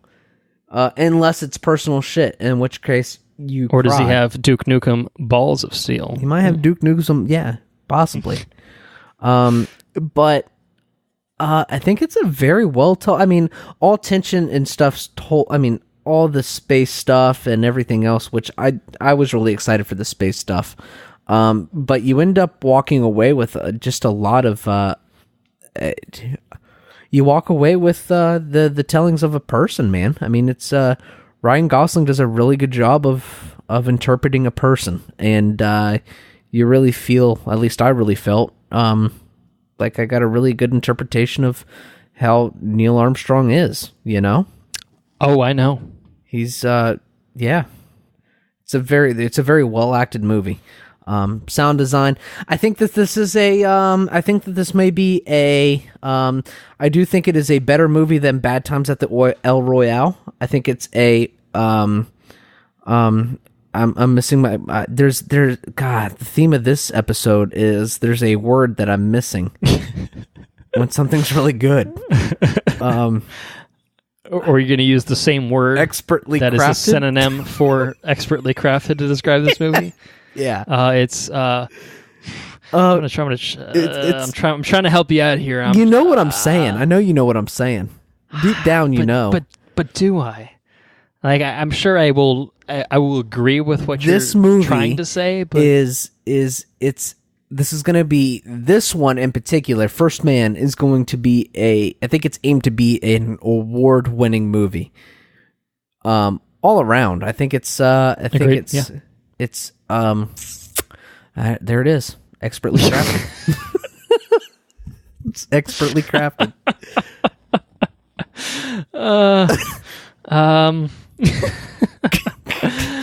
You know what? I'm gonna steal the mic from you. Do it. I'm gonna let you simmer on that. You don't even have to listen to me. Just figure out what the fuck you're trying to say, because I'm as curious as anyone else at this point. Because it's, again, I'll probably agree with you. I just want to know what you're trying to get at. Again, as always, you've hit on a lot of the things that I wanted to touch on. But I will start my rambling by saying that, well, if I haven't said this on the podcast before, we've recorded close to 60 episodes, I guess 60 plus episodes with our bonus episodes. If I haven't said it already, Damien Chazelle, the director of this film, is a goddamn wizard. And you cannot convince me otherwise. This is the man responsible for Whiplash. Fucking phenomenal film. It was definitely my tempo. And La La Land. I own both of those movies on vinyl. Not a coincidence. Yeah, and both of those movies, I think, are the best films or close to the best films in the year that they came out. And I think this one is going to be a contender too. And I think the difference between this and those two movies, I think this is a less punchy movie, because it's, I mean, this one's a little bit different from those because it's almost nonfiction. I mean, I'm sure there's some elements in here that are played up for, the Hollywood version of the story or whatever. But this one is, I think, probably a more intimate movie, I think, than maybe those two movies were. And the story that it's trying to tell, like, this is the singular story of Neil Armstrong, who's a real life figure that everyone knows. Like, that's the first man on the moon. Everyone knows him as that. I'm with you in the sense that I didn't know pretty much the history leading up to that. So a lot of this movie kind of took me by surprise. And I think that's for the good. In the sense of, like, not only just like, holy shit, like, NASA was just fucking absolutely asinine back in the day, but the actual kind of experiences that he went through leading up to that mission is just nuts. But it's still really impactful. Even if it's not just this work of fiction like those other two movies were, that knew how to press the right buttons. This one still presses the right buttons, and it's still a true story. And so I think that's really kind of incredible in its own right. And I think it tells the story in the right spots too, you know? It does, yeah. It doesn't linger in one spot altogether. It perpetuates, but at the same time, it leaves lingering. It does a really good job of putting you in the same spot that the character's in whenever he does what he does. And I think Definitely. Yeah, I mean, the whole movie, I think, is really experienced through the POV of Neil Armstrong. And I think that, there are movies about NASA that have happened. I'm pretty sure there's an Apollo 11 movie, isn't there? I'm sure there's, tons of movies about that subject already, and a lot of it's like the general feel good moment of it, and this one is like, no, this is Neil Armstrong's story. Like, it's less so about the moon and more about Neil Armstrong. Exactly, yeah, and I think that that's a really interesting way to tell the story. It's a different perspective, I think, than most people are accustomed to, and I think that works really well. And I think that it works really well because this is a movie where the technical artistry on display is... That's it. Is that the magic words? It's a technical movie. They're technical movies. That's what I'm trying to say. I feel a little underwhelmed. Technical, that was the word you're looking for? I think so. Okay. All right. Well, I'm glad I jogged your memory, but they're technical. They're technically. I don't know the other word. It's probably equally as underwhelming, but they're technically superior movies. They're very fucking technical. Yeah. Anyways, go ahead.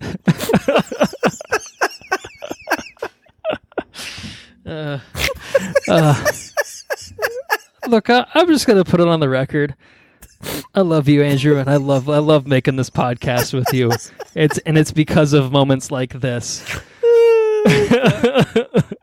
I've been looking for it all along for the past 2 hours. My word is technical. You just can't replicate this kind of banter, man. You just can't replicate it. The cinematography here is just fucking great. The sound design is gotta be award-winning. Like, it's right up there with the cinematography in this movie.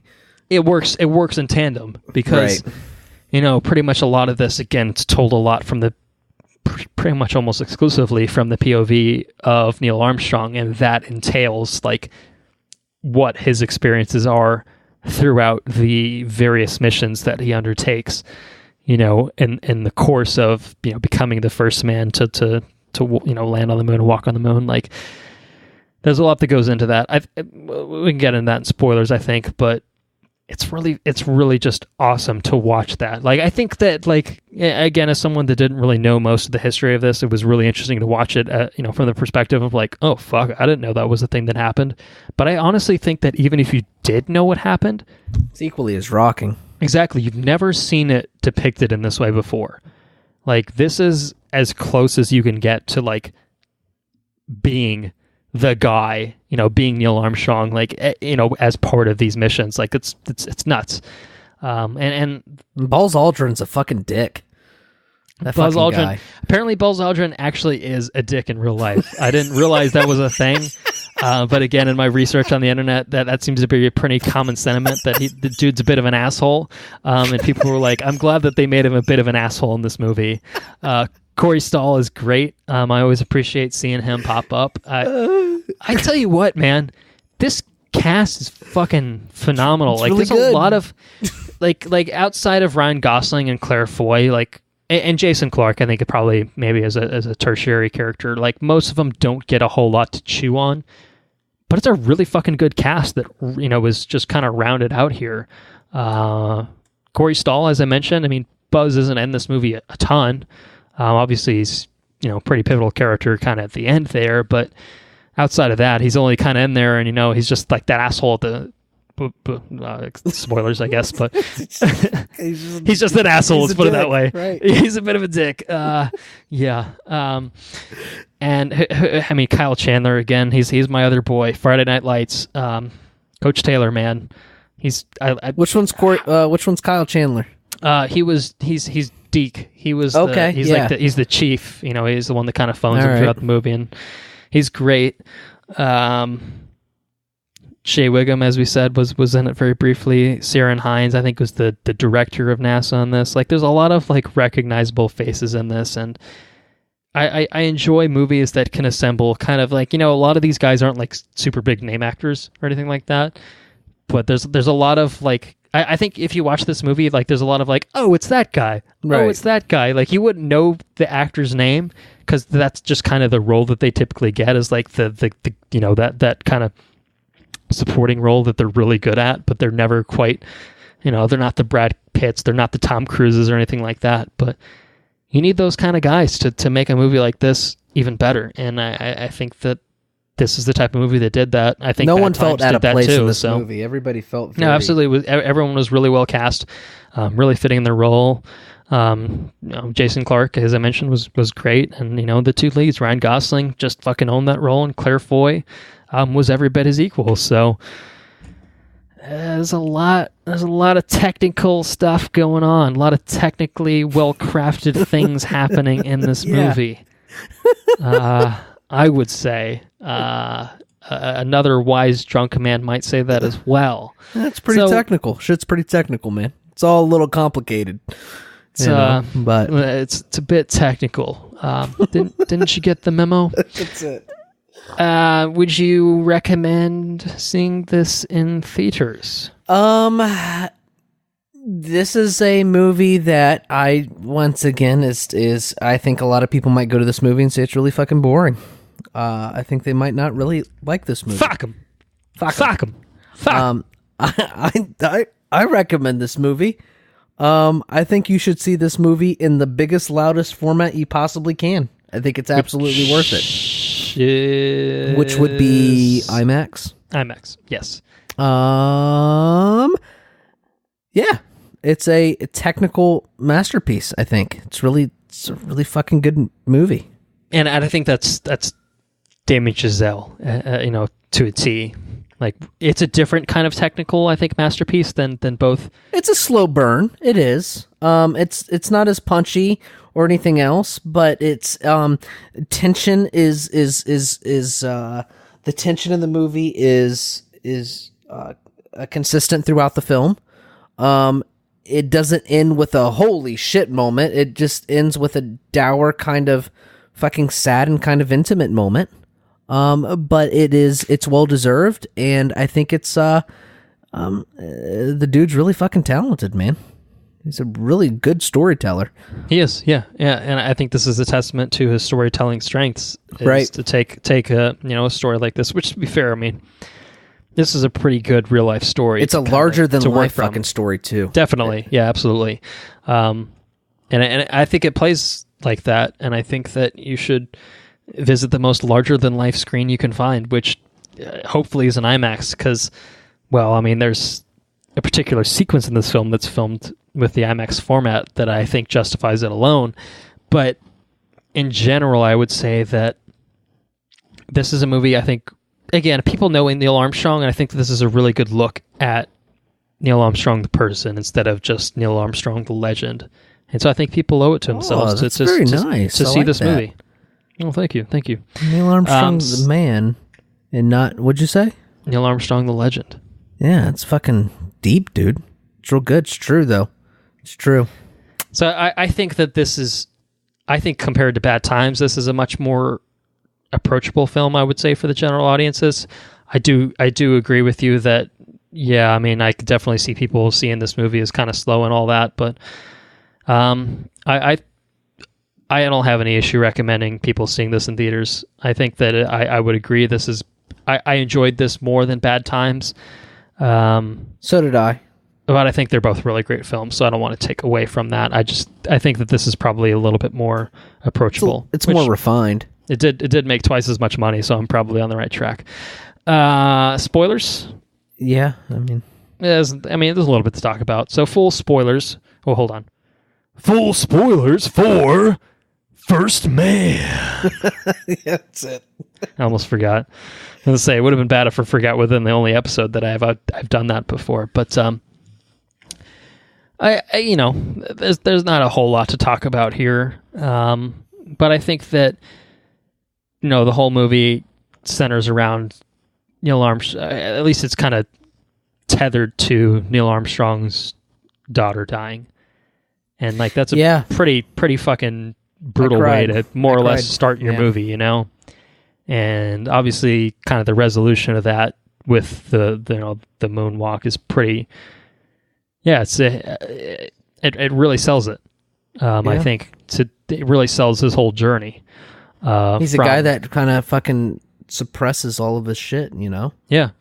And it's a really kind of understated performance, I think, for Gosling, and generally emotionless. And, you know, I think there's maybe the one scene where he really kind of breaks down crying and you're like, fuck, you know? Fuck yeah. I was pretty sad when that shit happened. And you know, like I said, he's just, as somebody that works 6 days a week, and stuff, I don't know, I can kind of really relate to this character, I think, in a lot of ways. Yeah, you've been to the moon, so. Hey, fuck you, dude. I sold some fucking cars, okay? Yeah, I flew a few rockets into space, but yeah, no big deal. I strapped myself on the back of the fucking Gemini, okay? Jiminy? No, Jiminy, whatever the fuck. I feel like Jiminy is the proper pronunciation, but they were dead set on Jiminy in this movie. It might have been a 60s thing, who's to say? Symbiote, whatever. Symbiote, you know, tomato, whatever. Anyways, I think, you know, I don't know. He's just a, throughout the movie, I think that's a common, it's revisited throughout the movie, is the fact that he suppresses a lot of really sad shit and just kind of throws himself into work, I think, in a lot of ways. And, well, he goes to the moon, man. And it's pretty awesome. Is it a fact that he put his daughter's bracelet in the moon or on the moon? Is it time for another fun fact? Yeah, fun fact. So I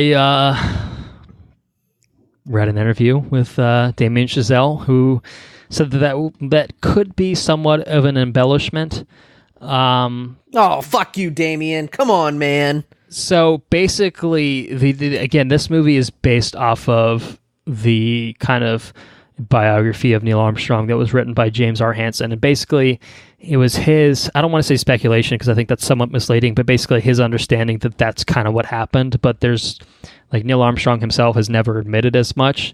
But I think there's kind of a few different kind of sources that have kind of been like, yeah, I'm pretty sure that's what happened. So it's not like undisputed fact that that's what he did.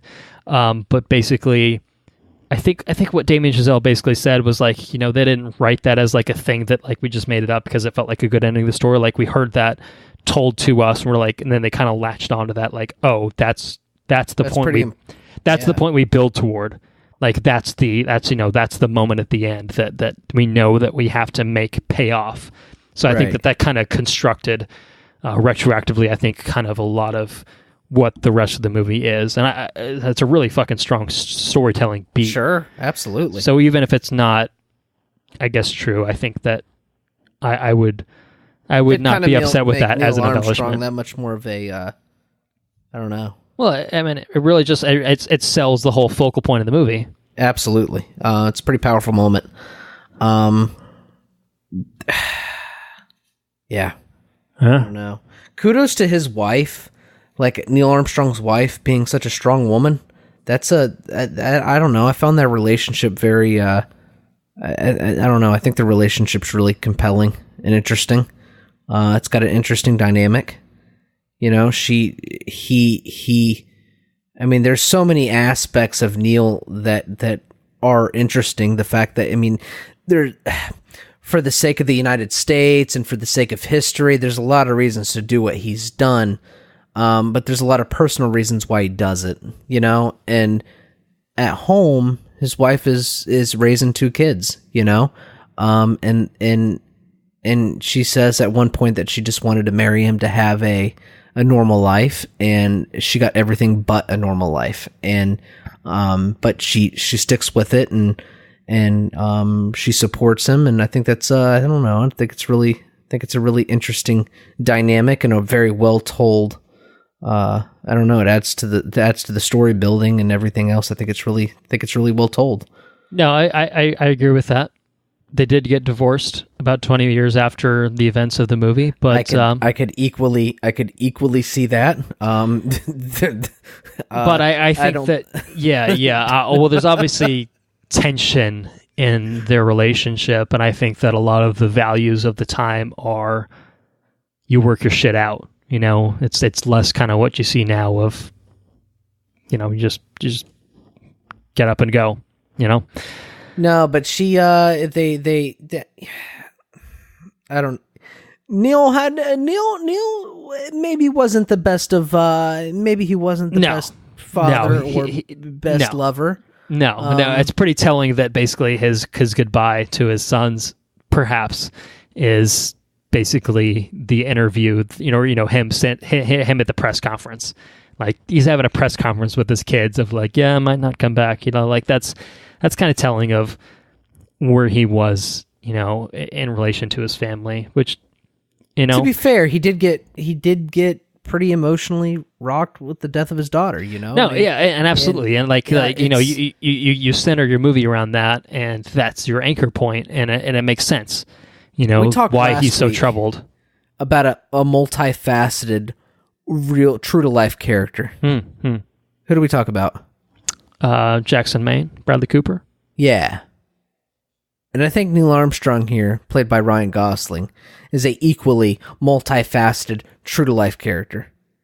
I think he does a really fucking compelling job of playing somebody fucking real.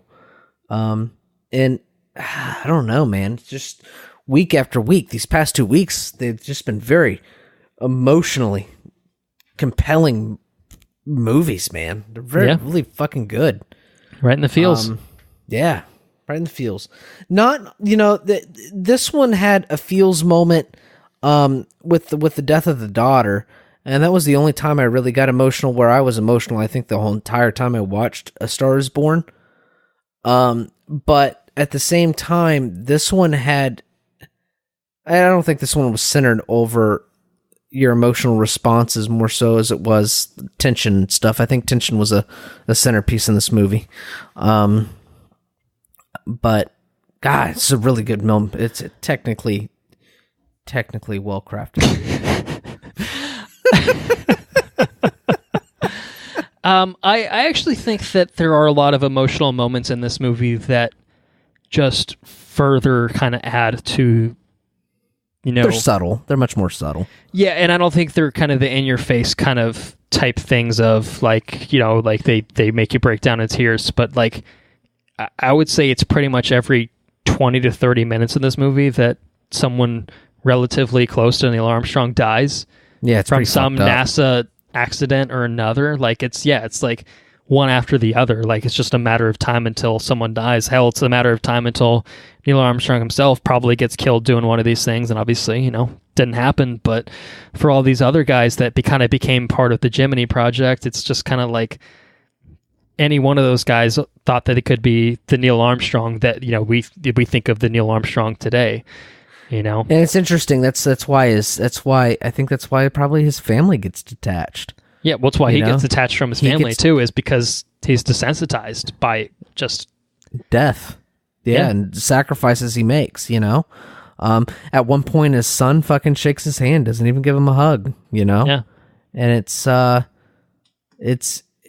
then that's just the fucking driving force of the movie. At what cost do you achieve your goals? Yeah. You know? I mean, that's definitely something they harp on in the movie. It was like, you know, is it worth it to go through all this? And then at a certain point, he's like, it's a little too fucking late to ask that question, isn't it? Or, you know, whatever he kind of says. It's exactly what he says. You know, and it's, I mean, he's not wrong, so. But, you know, 50 years later, we're sitting here talking about Neil Armstrong and how he went to the moon. Yeah. And how he beat the Soviets to the moon. Beat the fucking commies, man. We haven't been back. I mean, that's something worth touching on, I suppose. But I thought you went. Didn't you say you were like Neil Armstrong? no, I just sell fucking cars, dude. Oh, okay. Okay. But yeah, no, outstanding movie. Yeah. And before we kind of wrap up, I did want to touch on some of the sequences because I think that some of them are definitely worth particular. Yeah, what are we going to talk about? Mention what sequences.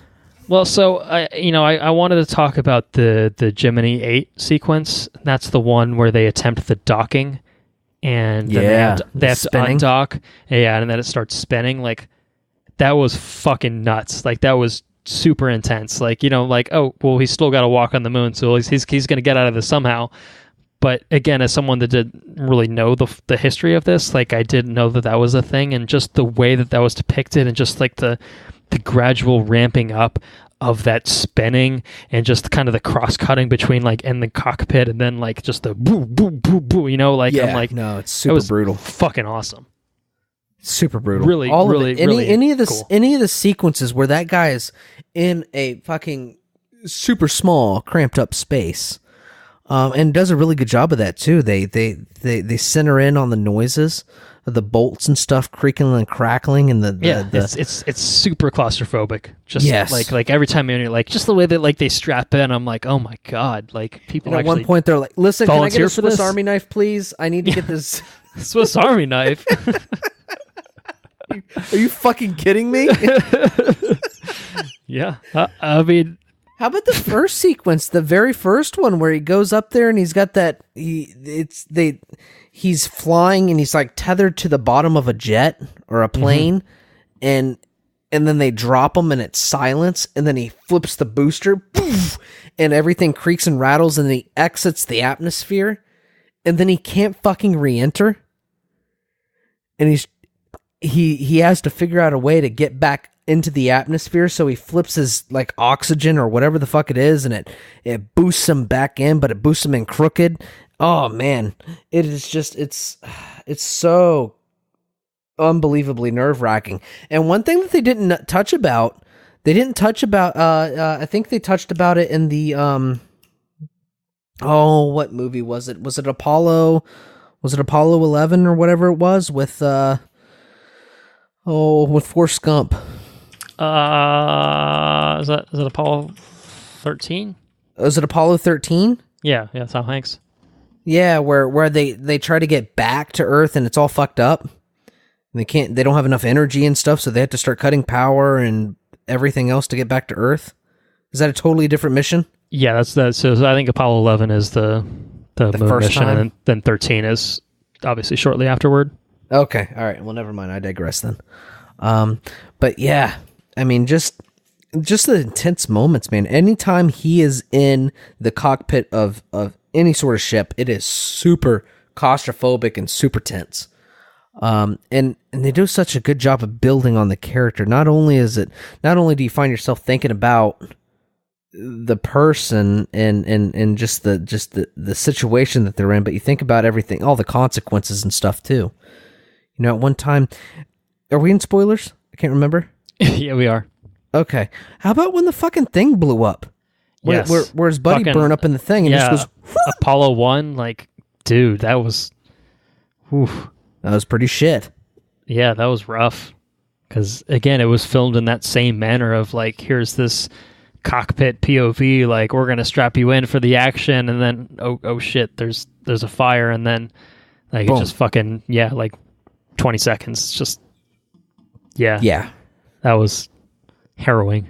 And his wife's out there looking at the trunk of her car. And it's just, And that's just the thing too, you know what I mean? You have the situation of the husbands and the males doing these spectacular, just over the top, ridiculous missions. But at the same time, you have a much more subtle story being told with the wives of those astronauts. And just the lives that they lived, man, they're fucking ridiculous. And it just, that they're true, you know that these are based on real things, and it just adds to the experience so much more that these are just over the top lives that these people live. They're ridiculous. They're just absurd. They're crazy. Man, I'm just blown away by these fucking people, man. They're so crazy, so inspiring, so crazy, so technically fucking awesome. These people. Yeah, the people are pretty technically well crafted, I would say. You know what I would say is pretty technically well crafted as maybe the last point for First Man? What's that? I would say it's probably the way that the moon landing was shot in that IMAX camera. So, I mean, this whole movie is like this 16 millimeter. It's very much kind of replicating kind of that look of something maybe shot in that era. And then once you get to this next level, like this is you know, the holy shit moment. We're on the fucking moon. Like, no one's ever been here before. You know, it transitions to this fucking super pristine camera that it's shot on. Did you notice that there's no stars? Did you notice the lack of stars and all that stuff? Yeah. One of the big things with like all those people that think we didn't land on the moon was the fact that there were no stars. There were no stars in this movie. I mean, Ryan Gosling's pretty good, but I guess you want to insult him like that, but... Yeah, but they hop on the moon. There's no fucking stars. Yeah, it's cool. I know people were pretty spun up about the lack of the scene where the American flag gets planted. Were they? I look it up. I'm not going to explain it further, but let's just say that the American flag is definitely seen in this movie. Oh, for sure. On the moon. Sure. It's not hidden. There's just where not they a made a big scene. Deal about them actually like sticking it into the moon. It's not. Yeah. Who planted the flag into the moon? Was that Buzz Aldrin or was that Neil Armstrong? I don't know who actually planted the fucking thing. All right. It'll be a mystery. We're just going to say that Buzz Aldrin planted the flag. That's why it wasn't very important in the movie, and Homeboy was out there dropping the bracelet in the crater. I think that's probably why it wasn't visited a whole lot in the movie. Because I didn't really give a shit about the flag being planted in the moon, personally, but that was just me. I didn't really care. I don't know, man. Did you care? No. I mean, were you thinking about who the fuck's gonna put that flag in the dirt? No, I wasn't. The only reason I even brought it up is because people were pissed that there wasn't like a scene like specifically like about like hurrah America, like as they you're concerned. They're concerned about the wrong thing. They missed the whole point of the movie. Well, I will let you take a wild guess at the people that are spun up about that sort of thing. Probably right. I think that should do it for our coverage of First Man. So. Two good movies this week. You had to wade through our rambling about the technical, well-crafted nature of these movies, but I think the bottom line is two good movies I think that are worth your time. So get on it. Andrew, outside of these two movies, have you watched anything? Have you done anything noteworthy since we recorded last? It's a little bit of a shorter window. Definitely did watch something. Oh, okay. All right. Well, what did you watch? I watched a movie called The Apostle just last night. And I really enjoyed that movie. I thought it was really good. I don't think it's positioned to win any awards or anything like that, like The First Man or anything, but definitely an interesting horror / suspense movie. They frame it. I think they frame it in such a way to where it's marketed as a over the top horror movie. I don't necessarily think that's what it is. I think it's more of a suspense movie with some horror elements in it. But definitely a interesting movie. It's got the guy from Legion in it. The main guy. Dan Stevens. Mm-hmm. Yeah, and I think he's really good in it. I enjoyed his performance. I think it's in a very interesting era. It centers around the guy that has to save his sister from some cultists, is the way it works. So he travels to a remote island to where these people are, and he's got to try to uncover what the hell happened to his sister, where she's at, and I got a lot of Resident Evil 4 vibes from it. I guess just in the sense that you kind of don't know what the fuck's going on, and you got these weird cultists, and they're just really fucking weird. And that's kind of what I got from it. I enjoyed it though. Pretty good for a Netflix movie. If you're looking for Netflix movies to watch to get into the mood for Halloween, I think this is it's a worthy visit. Were the cultists led by Billy Ray or Billy Lee? No, they were not. Well, I'm less sold, but the Resident Evil 4 comparison, that's a pretty good mark to aspire to. So it's a pretty loose comparison. When I really okay, I think I texted it to you first, and then I thought about it because I watched more of the movie, and it's Resident Evil 4 in the sense that a foreign person travels to a remote location to find a kidnapped person that was kidnapped by cultists. So Dan Stevens is not playing Leon Kennedy? No, not in the slightest. Is his hair the same? Does he have the same hairstyle? No, not really, no. I'm not sold. I'm out. I'm out. He does do some cool I was shit in, with but the I'm pistol, out. though. No, I do want to watch it sometime, but yeah. Okay. Yeah. Anything else you've been up let's to? see, what else do we got here? I think that's pretty much it. That's all I got. What about you, man? What you been up to? Well, like I said, it's been a pretty short turnaround, or at least shorter than we've been doing with our past few episodes. So I haven't had as much time to take any real deep dives on anything just yet. Playing a little Spider-Man, still haven't finished it. I think I might be speaking out of turn, but I think we're both close enough that maybe next episode we can try to plan to have the story finished, so we can maybe talk about that in like open spoilers. Does that sound like a solid plan? Maybe. What, Spider-Man? Yeah, Spider-Man. No, I could probably burn through the because I think you're not too far behind. At least I think from where I am. I don't know if you played, over the past couple days, but everything just went kind of crazy. Yeah, so I think you're kind of turning the corner of the third act. I'm maybe a few missions past that. So I think that once it hits that point, I feel like you can kind of get through the story if nothing else. So yeah, I think maybe we can try to do that. So I'll save thoughts on that. That way we can have a little bit more discussion on that front. I have watched a couple of things. Not like super long things, not super entailed things. I watched the first 2 episodes of The Gifted Season 2, which just started airing on Fox. Pretty solid.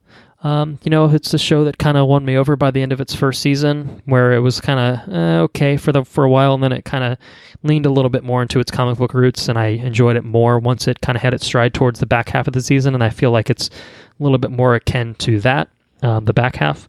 So only 2 episodes in, but feel like it's cool. Interested to see where it goes. I think I'm 1 behind. I think it still airs on Tuesdays or whatever. So I'm watching it on Hulu. I actually kind of started it because I'm like, fuck. Well, if I don't start it before the episodes start getting pulled off Hulu, then I'll get behind and almost certainly never watch it.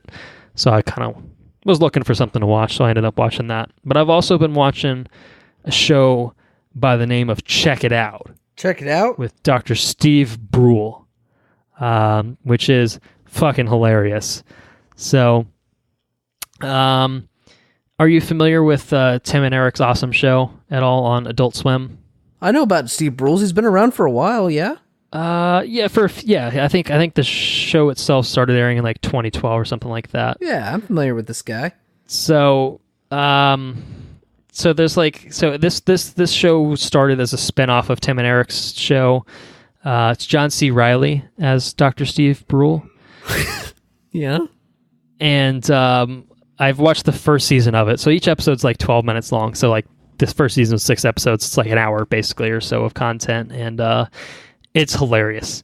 It's the perfect kind of like I'm in I'm doing work and then I'm in the zone for a while, and then I'm like, I need to take a step back and like get my brain just not thinking about anything.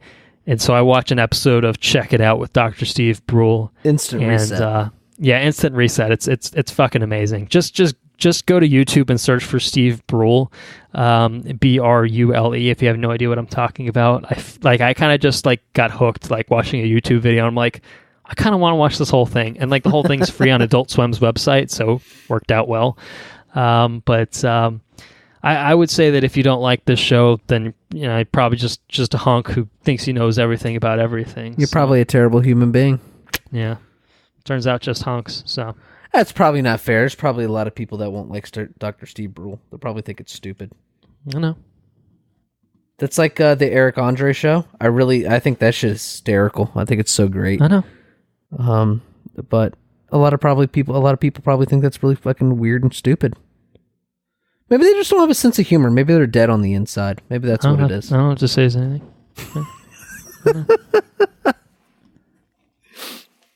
Is it technically superior than other comedy shows?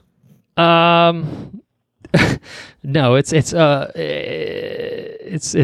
that intentionally like low budget, like VHS kind of style to it, which is awesome. It's good. I would again, it's like 10-minute things. Like you can digest it just like that. It's fucking awesome. It's really fun. I would recommend anyone. I mean, it's kind of the scattershot, like random kind of humor. But it appeals to me. So what can I say other than Dr. Steve Brule is a way of life? But it appeals to me. I like that. I have nothing else to say. I think that is it for this episode. And that's it, man. We drained it for all it's worth. Turn this thing off. I'm dry. You got it all from us. So that's a Dr. Steve Brule quote for the educated folk. Very nice. All right.